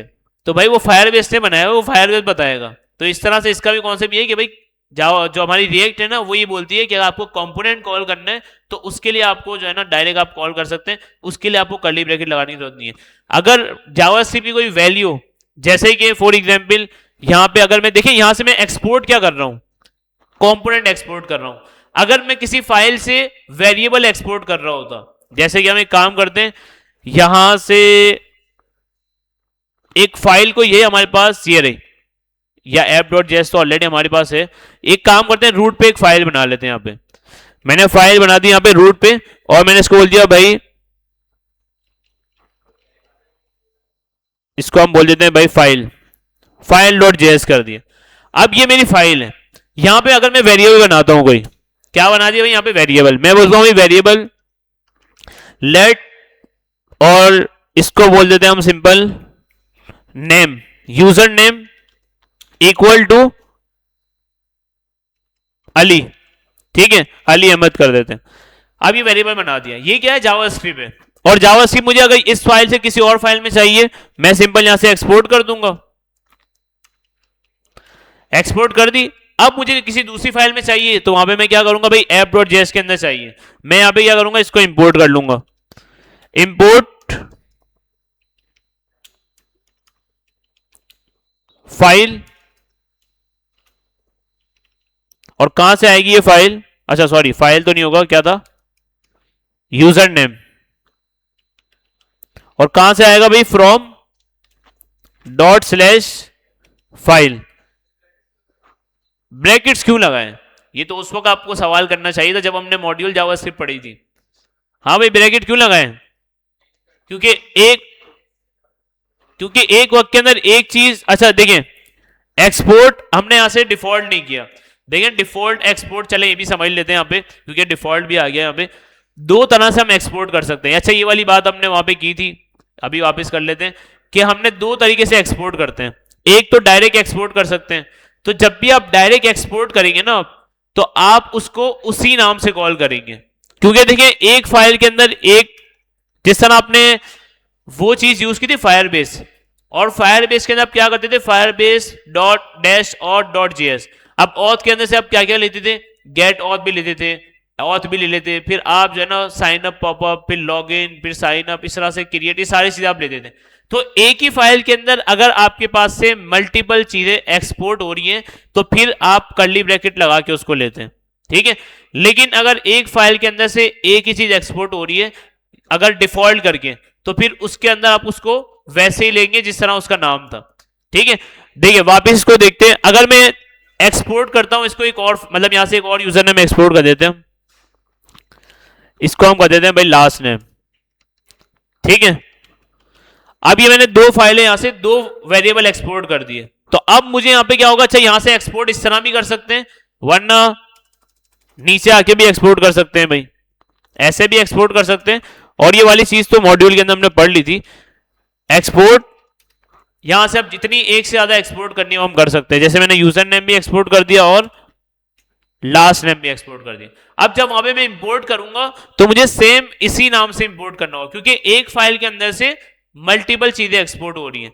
लेकिन अगर एक फाइल से एक ही चीज एक्सपोर्ट हो रही हो तो आप विदाउट कर्ली ब्रैकेट उसको यूज कर सकते हैं, ठीक है। तो अब यहां से दो एक्सपोर्ट हो रही है, मैं यहां पे दो इंपोर्ट, जैसे अभी मैंने कर्ली ब्रैकेट डायरेक्ट यूज करूंगा तो ये मना करेगा, बोलेगा भाई आपका जो डिफॉल्ट एक्सपोर्ट वहां से नहीं हो रहा। अगर डिफॉल्ट एक्सपोर्ट हो रहा होता तो आप उसको विदाउट कर्ली ब्रैकेट यूज कर सकते थे। लेकिन एक फाइल से मल्टीपल चीजें यूज हो रही हैं, जैसे ऑथ वाला हमने देखा था या फायर स्टोर वाला हमने देखा था कि भाई डिलीट, अपडेट, यूजर, ये सारे हम क्या करते थे, कर्ली ब्रैकेट लगा के उसमें से यूज करते थे, ताकि वो एक फाइल से मल्टीपल चीजें एक्सपोर्ट हो रही हैं।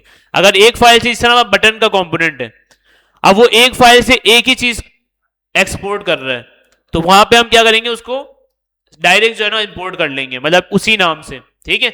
लेकिन अगर नीचे अगर हम आए और यहाँ पे अगर फाइल हमें एक फाइल के अंदर मल्टीपल चीजें, तो उसको फिर हम कर्ली ब्रैकेट लगा के फिर उसके अंदर से यूज कर लेंगे। देखिए अभी लास्ट नेम भी यहाँ पे और यूजर नेम भी है। अब मुझे ये शो करवाना है, क्योंकि ये क्या है, प्योर जावास्क्रिप्ट का वेरिएबल है, तो अगर मुझे ये शो करवाना है तो यहाँ पे मुझे कर्ली ब्रैकेट लगाने की नीड है। क्यों? क्योंकि कर्ली भी क्या रहेगा, क्योंकि प्रॉपर जावास्क्रिप्ट है।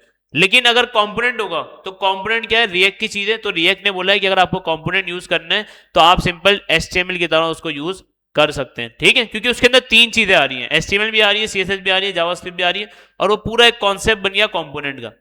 लेकिन ये वेरिएबल होता है, ये प्योर जावास्क्रिप्ट वाली चीजें, तो इसके लिए फिर हम कर्ली ब्रैकेट लगा के इसको यूज करेंगे, ठीक है। अगर यूज कर लें यहाँ पे माई ऐप के बाद, आप देखिए माई ऐप के बाद मुझे जावास्क्रिप्ट लगानी है, तो सिंपल मैं यहाँ पे बोल दूंगा भाई क्या, यूजर नेम।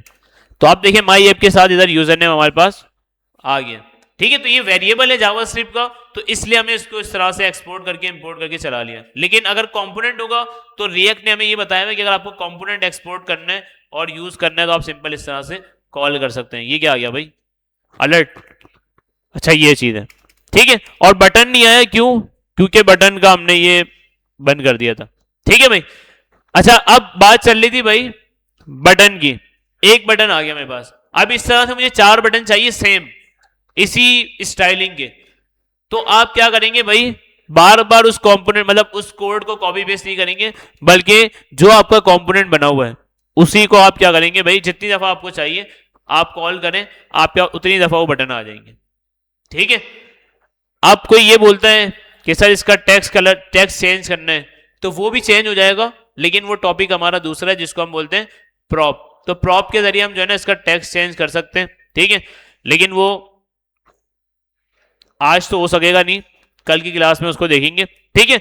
अच्छा कंपोनेंट आपको कब पता चलेगा कब बनाना है, जब आपको ये डिसाइड हो जाए कि यार मेरी एक चीज जो है ना एक से ज्यादा बार यूज हो रही है। जैसे कार्ड आपने देखा है वेबसाइट के अंदर एक से ज्यादा बार यूज होता है, बटन यूज हो रहा होता है, हेडर आपका एक वेबसाइट के अंदर एक ही यूज हो रहा होता है, वो बाद में हम देखेंगे किस तरह पूरी वेबसाइट के अंदर हम दिखा सकते हैं। अभी हम जो चीजें सीख रहे हैं ना कुछ टाइम तक, वो हम सिंगल पेज, एक ही पेज के ऊपर रहते हुए सीखेंगे। लेकिन जहां हम मल्टी पेजेस के ऊपर आएंगे तो उसके लिए फिर हमें एक लाइब्रेरी है वो यूज करनी पड़ेगी, तब जाके फिर हम मल्टी पेज की वेबसाइट बना सकते हैं। तो अभी फिलहाल हम एक ही पेज की वेबसाइट बनाना देख रहे हैं और उसके अंदर ही सारे कॉन्सेप्ट सीख लेंगे। जब हमें नीड पड़ेगी उसकी मल्टी पेज वेबसाइट की, तो उसको भी यूज कर लिए हम अपनी मल्टी पेज की वेबसाइट बना लेंगे। अच्छा अब एक तरीका तो मैंने आपको बता दिया कंपोनेंट का, ये ठीक है, काफी सारे लोग इस तरह से यूज कर सकते हैं। लेकिन सबसे अच्छा जो तरीका है ना वो क्या है कि अगर आपको जो कंपोनेंट बनाना है उसका पहले आप फोल्डर बना लें और फिर उसको यूज कर लें आप, ठीक है। तो अब एक जो सबसे अच्छी प्रैक्टिस है वो देख लेते हैं कंपोनेंट की, और उसके बाद फिर हम एंड करते हैं, ठीक है। तो जो ज्यादातर यूज हो रहा है तो तरीका, अच्छा ये तरीका भी यूज होता है, लेकिन जो है ना ये तरीका देखिए, अभी हमारे पास कंपोनेंट कितने हैं, अभी हमने एक कंपोनेंट बनाया है, ठीक है। लेकिन जब आप काम करने बैठते हैं ना, कोई प्रोजेक्ट बनाते हैं, तो आपका कंपोनेंट कम से कम, मतलब आपके जो कंपोनेंट्स होते हैं कम से कम 100 200 300 कंपोनेंट्स आपके हो जाते हैं। जितना बड़ा प्रोजेक्ट होगा उस हिसाब से आपके पास जो है ना कंपोनेंट्स आ रहे होते हैं, ठीक है, या बन रहे होते हैं। तो अभी तो हमने सिंपल प्रैक्टिस कर रहे हैं, तो हमारे पास सिंपल क्या है कि एक कंपोनेंट बना हुआ है। अब इसकी बेस्ट प्रैक्टिस देखते हैं कि यार कंपोनेंट जो है ना वो असल जो इसका फॉर्मेट है, जो सबसे अच्छा फॉर्मेट है वो क्या है। तो उसके लिए हम क्या करते हैं भाई, एक तो हमने बटन बना दिया। अब मैं चाह रहा हूं कि भाई मेरे पास एक कार्ड है, कार्ड कहां पे है भाई, ये मेरे पास एक कार्ड है। अब ये कार्ड देखें भाई, सेम कार्ड है बिल्कुल, लोकेशन का आइकन भी सेम है, टेक्स्ट भी सेम है, हर चीज सेम है। मुझे क्या करना है भाई, अब ये कार्ड 7 दफा कॉल हो रहा है, तो मैं क्या करूंगा भाई, जो चीज एक से ज्यादा बार रिपीट हो रही है उसका कंपोनेंट बना दूंगा, ठीक है।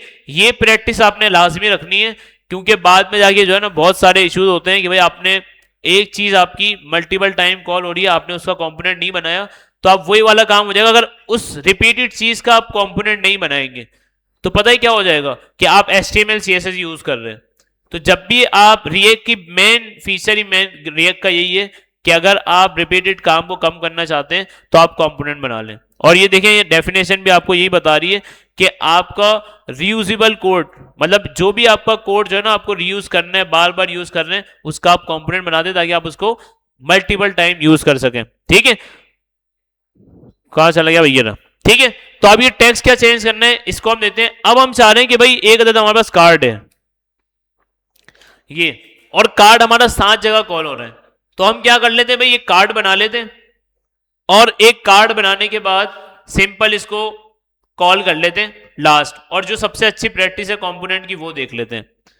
तो जब भी आप देखिए कंपोनेंट बनाए, एक तरीका तो ये है, लेकिन ये तरीका भी ठीक है, लेकिन सबसे अच्छा जो तरीका है जो ज्यादातर यूज कर रहे होते हैं वो क्या है कि जब भी आप कोई कंपोनेंट बनाए उसका सबसे पहले एक फोल्डर बना दें। तो मैं सिंपल क्या कर रहा हूं भाई, मुझे बनाना है कार्ड, तो मैंने सिंपल इसका क्या बना दिया भाई, फोल्डर बना दिया कि भाई मुझे कार्ड बनाना है, और यहां पे सिंपल मैं एक फाइल बना लूंगा भाई, और फोल्डर सॉरी कंपोनेंट बना रहा हूं तो कंपोनेंट किस तरह बनाते हैं भाई, उसका फर्स्ट लेटर हम कैपिटल रखते हैं। ठीक है, कार्ड बना दिया, अब कार्ड के अंदर उसका जो बनाएंगे क्या भाई, इसका कंपोनेंट का कोड लिखते हैं। अच्छा, अब ये बार बार हम ये फंक्शन बार बार लिख रहे हैं, लेकिन इसकी एक्सटेंशन भी एक होती है जो बार बार हम लिख सकते हैं, वो हम अगली क्लास में देखेंगे। ठीक है, अच्छा फंक्शन और कंपोनेंट का नाम मेरा क्या है भाई, कार्ड। ये बात आपने बस याद रखनी है कि जो आपने फाइल का नाम रखा है ना वही आप अपने कंपोनेंट का नाम रखेंगे, ताकि आपको बाद में जो है ना वो मिस्टेक्स का सामना नहीं करना पड़े। ठीक है, अगर आप ये चीजें फॉलो करते रहेंगे ना तो आपको एरर के चांसेस कम होंगे। अच्छा, यहां से हम क्या करते हैं, सिंपल रिटर्न, और रिटर्न के अंदर हम सिंपल डिव बना लेते हैं।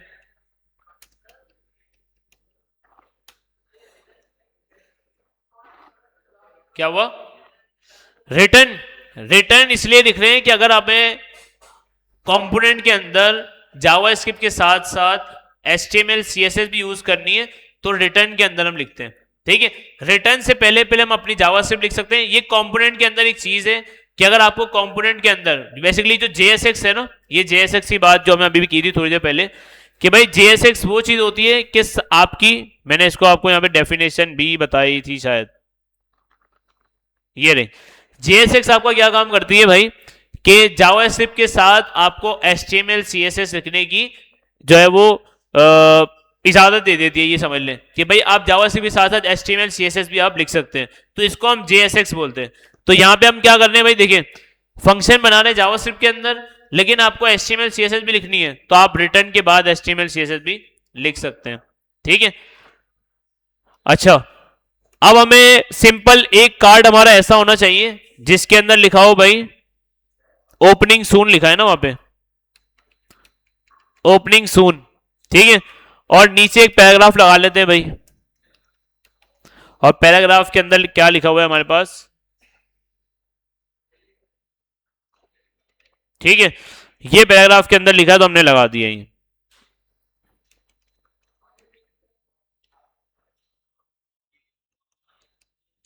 ठीक है, पेपर, ठीक है, ये हमने समझ ले कार्ड बना लिया। अच्छा, अब इसकी स्टाइलिंग करनी है तो आप सिंपल, अगर आपको स्टाइलिंग करनी है तो आप सिंपल सीएसएस ऐड कर सकते हैं। कैसे भाई, आप सीएसएस की एक फाइल, जिस तरह यहां बनी हुई है ना, आप सिंपल यहां से सीएसएस की फाइल बना लेंगे, और सीएसएस की फाइल भी आप कोशिश करें उसका नाम भी आप, अगर कंपोनेंट की फाइल है तो उसका नाम आप कैपिटल ही रखेंगे। ठीक है, तो मैं कार्ड की सीएसएस की फाइल कहां बना दूंगा यहाँ पे, और इसको बोल रहा हूं भाई कार्ड डॉट सीएसएस।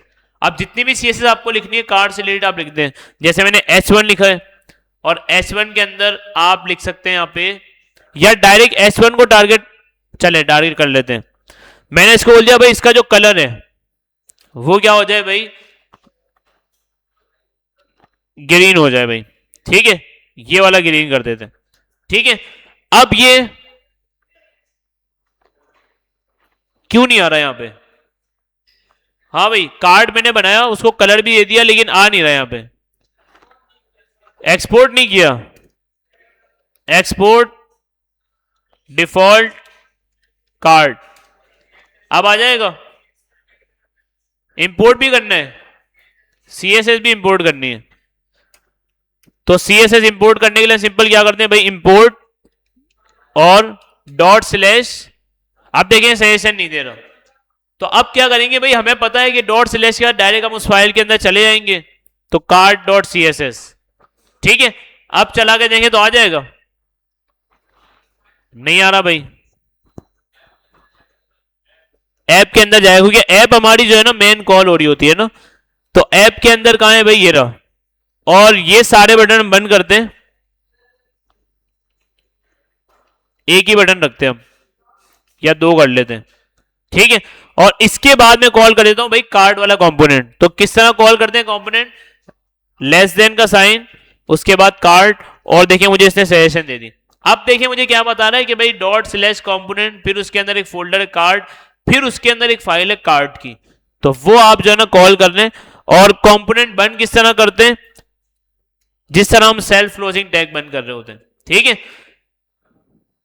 तो अब इसको चला के अगर हम देख लें तो देखिए भाई जितने भी H1 थे उसका कलर चेंज हो गया। अब ये क्या सीन हुआ है भाई, जितने भी H1 थे सबका कलर चेंज हो गया, मैंने तो स्टाइलिंग सिर्फ इसको दी थी।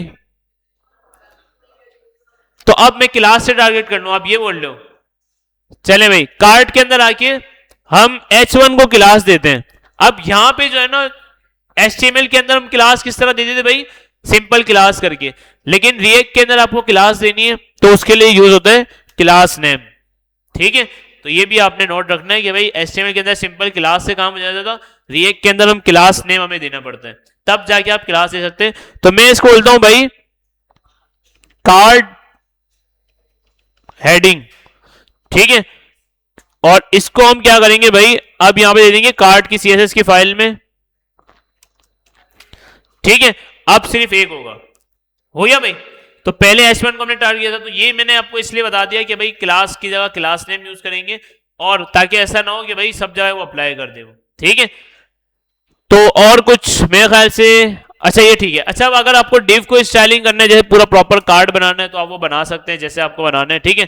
क्लास नेम इसको मैंने बोल दिया मेन, यहां पे आगे सिंपल आप बोल दे भाई मेन, और जो भी आपको स्टाइलिंग देनी है, जैसे आपने बैकग्राउंड कलर इसका देना है, ठीक है। उसके बाद आपको इसको विथ हाइट देनी है। तो सारी आप कहां पे करेंगे, ऐसा नहीं कि भाई मेन ऐप डॉट जेएस के अंदर करेंगे, जो कार्ड है ना उसकी स्टाइलिंग आप कार्ड के अंदर करेंगे, ताकि आपकी जितनी चीजें डिफरेंट, मतलब जितनी चीजें आपकी जो है ना डिवाइडेड रहेंगी ना, उतना काम अच्छा होगा। वरना सारी चीजें जब मिक्स हो जाएंगी, क्योंकि देखिए CSS की फाइल यहां पे भी है, यहां पे भी है, लेकिन ये किस लिए है, अगर आप इंडेक्स के अंदर कोई काम करते हैं उसके लिए, और ऐप डॉट CSS के ऐप के अंदर कोई काम करते हैं उसके लिए। तो हर कंपोनेंट की आप क्या करेंगे, अलग से फाइल बनाएंगे, CSS की भी और कंपोनेंट की भी। और जो भी आपको काम करना है उसको इंपोर्ट करें, इंपोर्ट करके यहाँ पे आप उसको एक्सपोर्ट कर दें, ठीक है। तो एक्सपोर्ट तो हमने CSS तो सिंपल इंपोर्ट ही करनी है, कंपोनेंट आपको एक्सपोर्ट करना है। अच्छा 300 हमने कर दी इसकी विथ, और हाइट इसकी कर देते हैं भाई 300, ठीक है। चला के देखिए थोड़ा सा बॉर्डर रेडियस भी कर देते हैं। चले भाई अब देख लेते हैं। तो देखिए ये कार्ड बन गया मेरा। अच्छा हाइट इसकी बहुत ज्यादा हो गई है, ये ठीक है। अच्छा अब ये कार्ड का टेक्स्ट है मुझे सेंटर में करना है, तो वो आप सेंटर में कर दें। कैसे करेंगे, टेक्स्ट अलाइन सेंटर, हो गया सेंटर। पैराग्राफ का भी करना है, पैराग्राफ का भी कर सकते हैं, ठीक है। ये मेरा कार्ड हो गया छोटा सा, और पैराग्राफ को सेंटर में करने आप पैराग्राफ भी कर लें, कोई मसला नहीं है। तो पैराग्राफ सिंपल हमारे पास एक ही होगा, तो पैराग्राफ को डायरेक्ट यहीं से टारगेट कर लेते हैं, वरना आपको पता चल गया अब, ठीक है भाई सेंटर हो गया। अच्छा भाई कहां थे हम, कार्ड की स्टाइलिंग हमने कर ली। अब ये कार्ड जो है मैंने ऐसा बना लिया जैसा कि ये है, ऐसा ही है भाई। मिल रहा है दोनों कार्ड, नहीं मिल रहे, मतलब कंपोनेंट के तौर पे तो ठीक है ना। अब मुझे इसी तरह से 7 कार्ड कॉल करने, तो मैं 7 बार जो है ना इस कार्ड का कोड कॉपी पेस्ट नहीं करूंगा। ये जो कार्ड का कोर्स है ना, ये पूरा मैं कॉपी पेस्ट करके 7 जगह नहीं करूंगा, बल्कि मैंने इसका कंपोनेंट बना दिया। अब जब भी मुझे इसको कॉल करना होगा, कहीं भी किसी भी फाइल में कॉल करना है, मैं सिंपल इसको क्या करूंगा, जितनी दफा कॉल करना है मैं इसको बता दूंगा मैं, ठीक है। तो ये देखिए भाई 4 दफा कॉल किया, 4 दफा हो गया। अब एक मसला है, वो मसला क्या है कि भाई इन चारों को मुझे एक लाइन के अंदर लेके आना है। कैसे होगा ये, कहां पे, यहां पे डिव डालें,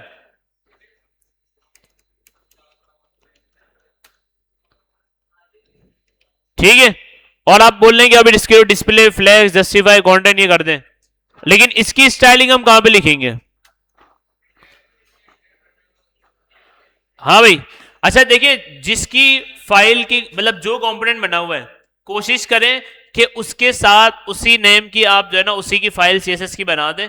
इससे ये होता है कि आपको जब भी आप काम करेंगे या कोई दूसरा डेवलपर भी काम करेगा ना, तो उसको पता होगा कि भाई ये कंपोनेंट की ये सीएसएस की फाइल है, ये कंपोनेंट ये फाइल। देखिए इन्होंने भी देखिए आपको बना के दिए कि app.js की फाइल की सीएसएस आप app.css के अंदर ही लिखे। लिख सकते हैं आप index.js के अंदर, जो आपकी ग्लोबली सीएसएस कहलाएगी, लेकिन फिर वो सब पे अप्लाई हो जाएगी। तो आप एक काम कर सकते हैं, अभी सीएसएस हम यहां पे लिख देते हैं इसकी, इसको क्लास दे देते हैं हम किसकी भाई, कार्ड्स की, या इसको बोलते हैं पेरेंट, ठीक है। और सिंपल इसकी स्टाइलिंग यहां पे हम कर देंगे भाई app.cs के आगे डॉट पेरेंट डिस्प्ले, क्या हुआ,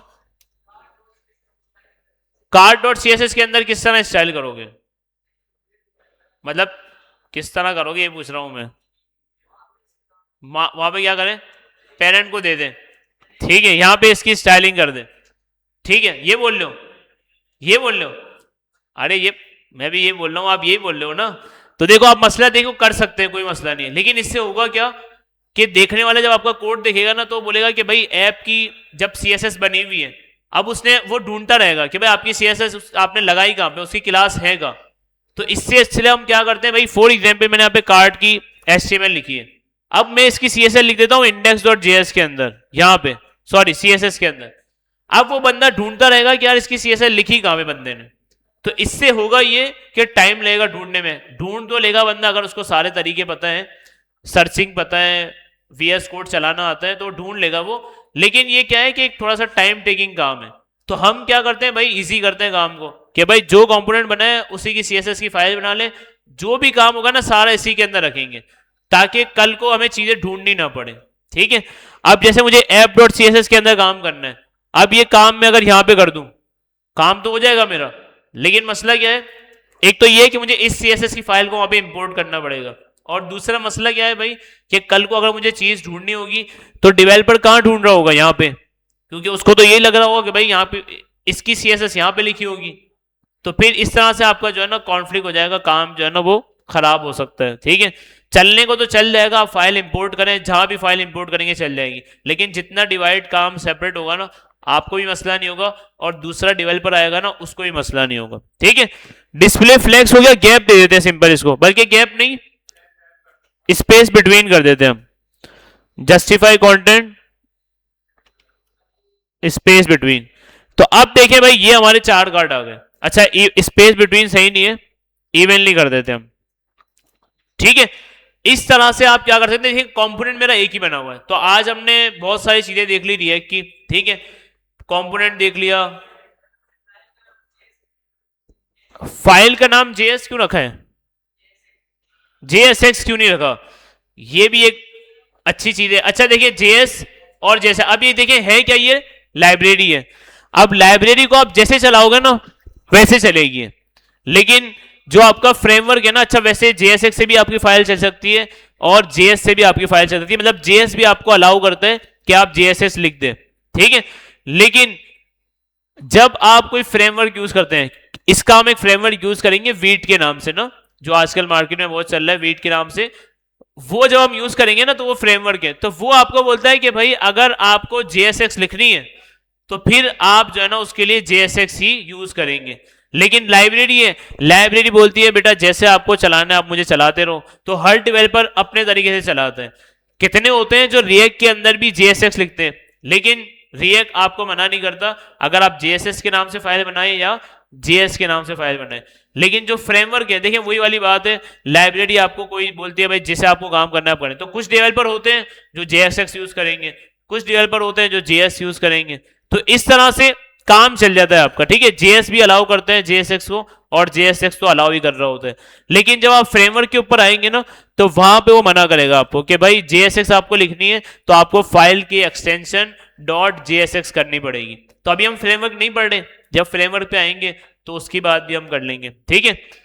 तो जेएस भी आपको अलाउ करता है कि आप जेएसएस लिख ले, कोई मसला नहीं है, वरना आप जेएसएक्स भी इसका कर दें तो भी कोई मसला नहीं है, ठीक है। ठीक है भाई, तो आज की क्लास हमने बहुत सारी चीजें देख ली, कोड स्ट्रक्चर देख लिया, उसके बाद फिर हमने कोड स्ट्रक्चर देख लिया, जेएसएक्स क्या होती है वो देख लिया, मेन चीज कंपोनेंट क्या होता है हमने ये देख लिया कि भाई कंपोनेंट बस आपके दिमाग में तब आना चाहिए कि क्यों बनाना चाहिए, जब एक से ज्यादा बार चीज जो है ना वो रिपीट हो रही हो, ठीक है। जैसे कि बटन होता है, इनपुट फील्ड होते हैं, कार्ड्स होते हैं, इस तरह से बहुत सारी चीजें आपके पास, तो जो चीज रिपीट हो रही हो उसका आप कंपोनेंट बना दें ताकि आपका काम इजी हो जाए, ठीक है। तो आज की क्लास फिलहाल यहीं तक रखते हैं, प्रॉप्स और अगली क्लास के अंदर कुछ चीजें और मजीद देखेंगे, ठीक है। बस अब इसकी आपका जो असाइनमेंट है वो क्या है ये सुन लें आप। असाइनमेंट में पोर्टल के ऊपर ऐड कर दूंगा। असाइनमेंट सिंपल आपका ये है कि ये जो हमने फॉर्मेट यूज किया है ये वाला, ये बटन वाला हटा के, बटन वाला नहीं, ये फॉर्मेट जो हमने यूज किया है इसको यूज कर, भाई सारे सुन लें बेटा, सारे सुन लें। असाइनमेंट आपका क्या है, क्योंकि मेन जो हमने आज चीज सीखी है वो कंपोनेंट है, स्ट्रक्चर तो आपको पता चल गया होगा। जो भी आप काम करेंगे, देखिए आज आपका जो असाइनमेंट है ये कि ये वाली जो हमने कंपोनेंट बनाया ना इस तरह से आपको प्रैक्टिस अपनी नहीं रखनी, आप ये वाली प्रैक्टिस रखेंगे कि फोल्डर के अंदर आपका कंपोनेंट होगा। अब फॉर एग्जांपल आप कल को बनाते हैं इनपुट फील्ड का कंपोनेंट, तो आप पहले इनपुट का फोल्डर बनाएंगे, उसके अंदर इनपुट फील्ड की जेएस और सीएसएस रखेंगे। फिर कल को आप बनाते हैं हेडर, तो हेडर की सीएसएस, हेडर मतलब फोल्डर वाइज काम करेंगे ना, तो आपका स्ट्रक्चर वाइज काम होगा। असाइनमेंट आपका सिंपल ये है कि मिनिमम 10 कंपोनेंट आपको बनाने, और सारे रेंडर कहां पे होंगे भाई, app.js के अंदर। अच्छा, आप 10 कंपोनेंट कौन कौन से हो सकते हैं, आप खुद से बना सकते हैं, वरना मैं आपको बता दूं भाई, कार्ड ले ले आप, बटन ले ले आप, इनपुट ले ले आप, हेडर ले ले, फुटर ले ले, साइड बार ले ले। तो इस तरह से ये कंपोनेंट्स बनाने। अब कंपोनेंट के अंदर आप कुछ भी रख दें, कोई मसला नहीं, आप कंपोनेंट के अंदर हेलो वर्ल्ड रख दें, h1 रख दें, पैराग्राफ रख दें, कुछ भी रख दें। कंपोनेंट आपको बनाने 10, मिनिमम 10, और उसको एक एक दफा दो दफा आपको कॉल करवाना है। अब या तो आप खिचड़ी बना दें app.js के अंदर, या तो कोई आप एक ऐसी अच्छी सी एक वेब पेज बना ले जो आपको जो है ना क्या हो कि भाई दिखाने के काबिल हो, ठीक है। अब ऐसा ना हो कि मेरी तरह आप क्या करें भाई, सर ने 2-3 कंपोनेंट बनाए और उसको app.js के अंदर जैसा भी आ गया कॉल कर दिया, और वेबसाइट आपकी ऐसी नजर आ रही है, तो ये तो दिखाने वाली वेबसाइट है नहीं। तो आप क्योंकि पूरा वीक है आपके पास, टाइम लगा के कंपोनेंट्स बनाए, अलग अलग हेडर बना लें, फुटर बना लें, और उसको हेडर पे ऊपर दिखा दें, फुटर पे नीचे दिखा दें, बीच में आप कार्ड्स दिखा दें, तो लगे कि भाई पूरा प्रॉपर वेब पेज बना हुआ है, ठीक है। हेडर फुटर मैं देखता हूं, अगर टाइम मिला तो मैं आपको थोड़ा सा अच्छा सा एक टास्क दे दूंगा कि कंपोनेंट वाइज काम करना है। जो भी आप काम करेंगे कंपोनेंट बनाएंगे, भले आप वो 1 टाइम यूज हो रही हो कि 4 दफा यूज हो रही है। जैसे हेडर है तो हेडर का आप कंपोनेंट बनाएंगे, उसके अंदर हेडर की सारी फंक्शनैलिटी लिखेंगे, जो भी कोड है उसका। फुटर बनाए, फुटर का लिखें, कार्ड बनाए, कार्ड का लिख रहे हैं, कोई साइड बार बनाए, साइड बार, तो सबके कंपोनेंट बनेंगे। मिनिमम 10 कंपोनेंट आपके होने चाहिए, स्टाइलिंग सब होनी चाहिए उसके ऊपर, और कंप्लीट app.js के अंदर आप कॉल करेंगे एक के बाद एक, तो प्रॉपर आपका वेब पेज लगना चाहिए कि हाँ भाई ये कंप्लीट एक रिएक्ट से ऊपर ये वेब एप्लीकेशन बनी हुई है जिसका एक वेब पेज बना हुआ है, और उसके अंदर मल्टीपल कंपोनेंट्स कॉल हो रहे हैं। और सबमिशन आपको पता है कैसे करनी है, कोड आप गिटहब के ऊपर पुश कर देंगे, जैसे ही गिटहब के ऊपर पुश करेंगे तो आपको लिंक सबमिट करना है उसका, और लाइव लिंक आप उसके रीडमी के अंदर ऐड कर दें, या फिर वो जो अबाउट आता है आपके पास वहां पे ऐड कर दें, ठीक है। तो लाइव भी सेम आपका उसी तरह से हो जाएगा, जिस तरह से आपका वर्सल कनेक्टेड है ना, आपका वर्सल नेटिफाई आपका गिटहब से कनेक्टेड है, बस आप उसको प्रोजेक्ट देंगे गिटहब रेपो, वो खुद ही कर देगा लाइव। फिर बाद में आपको बताएंगे कि यार अगर खुद से हमें बिल्ड लगा के लाइव करना हो वो कैसे करते हैं। फिलहाल ये वाले प्लेटफॉर्म आपको इतनी चीजें देते हैं कि वो खुद ब खुद बिल्ड बनाते हैं और खुद ही कर देते हैं वो, ठीक है। तो अगली बार कुछ टाइम बाद फिर जब हम ये रिएक्ट पढ़ लेंगे, फिर आपको बिल्ड खुद से किस तरह ऐड होती है वो ही आपको बता देंगे, ठीक है। तो ये आपका एक छोटा सा टास्क है कंपोनेंट का। तो इससे ये होगा कि अगर आपको कंपोनेंट आ गए रिएक्ट के अंदर, जो सबसे मोस्ट इंपॉर्टेंट चीज है कंपोनेंट, मेन फीचर है रिएक्ट का, वो अगर आपको आ गया, और उसका जो स्टैंडर्ड है यूज करने का कि भाई किस तरह तरीका है, क्या यूज करते हैं। बाकी एक चीज आपको और चेक करनी है कि चैट जीपीटी से या गूगल से आपको ये निकलवाना है कि भाई अच्छा तरीका कौन सा है कंपोनेंट बनाने का, कौन सा बेस्ट तरीका है रिएक्ट के अंदर हम कंपोनेंट बनाएं, वो भी आप सर्च करें और जो अच्छा हो वो आप बना के लेके आए, ताकि हम भी देखेंगे भाई कौन कौन से। लेकिन जो बेस्ट तरीका था वो मैंने आपको बता दिया कि ज्यादातर लोग ये यूज कर रहे होते, ताकि जितना कोड सेपरेट होगा, जितना डिवाइडेड होगा, उतना समझने में आसानी होगी। सिर्फ वेबसाइट चलती रहे वो तो ठीक है, लेकिन वेबसाइट के अंदर कभी कोई चेंजेस करनी पड़ जाए और कोड ही समझ ना आए, तो फिर तो आपको पता है फिर क्या होगा। ठीक है, तो कोड भी आपको बिल्कुल क्लीन सेपरेट रखना है। इसी वजह से हमने कंपोनेंट जो है ना रिएक्ट के अंदर इंट्रोड्यूस किया गया है कि आप कोड को अपने सेपरेट रखें। ठीक है, तो आज की क्लास बस यही रखते हैं। अगली क्लास में हम जो है ना मजीद चीजें सीखेंगे। असाइनमेंट में पोर्टल के ऊपर अपलोड कर दूंगा। मतलब मैंने चीजें आपको समझा दी कि इस तरह से आपका एक वेब पेज होगा जिसके अंदर हेडर भी हो, फुटर भी हो, कार्ड्स भी हो, बटन्स भी हो, और डिफरेंट मतलब लग रहा हो कि एक वेब पेज है। ठीक है, जिस तरह से ये लग रहा है ना एक वेब पेज है, मैं ये नहीं बोल रहा कि आप यही बना दो, लेकिन मैं आपको ये बता रहा हूँ, देखिए जिस तरह से हेडर है, फिर एक स्लाइडर आ रहा है, स्लाइडर आप बूट स्टेप का लगा दें, बूट स्टेप इंपोर्ट कर लें, वरना अगर आपको नहीं करना आ रही तो फिर हम वो कर लेंगे। ठीक है, कोई मसला नहीं। तो इस तरह से एक पूरा वेब पेज बना रहे हैं जिसके अंदर हेडर भी हो, फुटर भी हो, कार्ड भी हो, ताकि लगे कि हाँ भाई रिएक्ट से आपने एक वेबसाइट बना ली है। ठीक है, पिछली क्लास में हमने हेलो वर्ल्ड कर लिया था, आज की क्लास के अंदर आपका असाइनमेंट ये। तो नेक्स्ट क्लास तक भाई सबका रिएक्ट का असाइनमेंट हो जाना चाहिए। रिएक्ट के असाइनमेंट में किसी को जो है ना छूट नहीं दी जाएगी। अगर कोई एक बच्चा भी नहीं बनाएगा तो फिर क्या करेंगे, फिर हम पनिशमेंट देंगे ना। ठीक है, वो पनिशमेंट क्या होती है,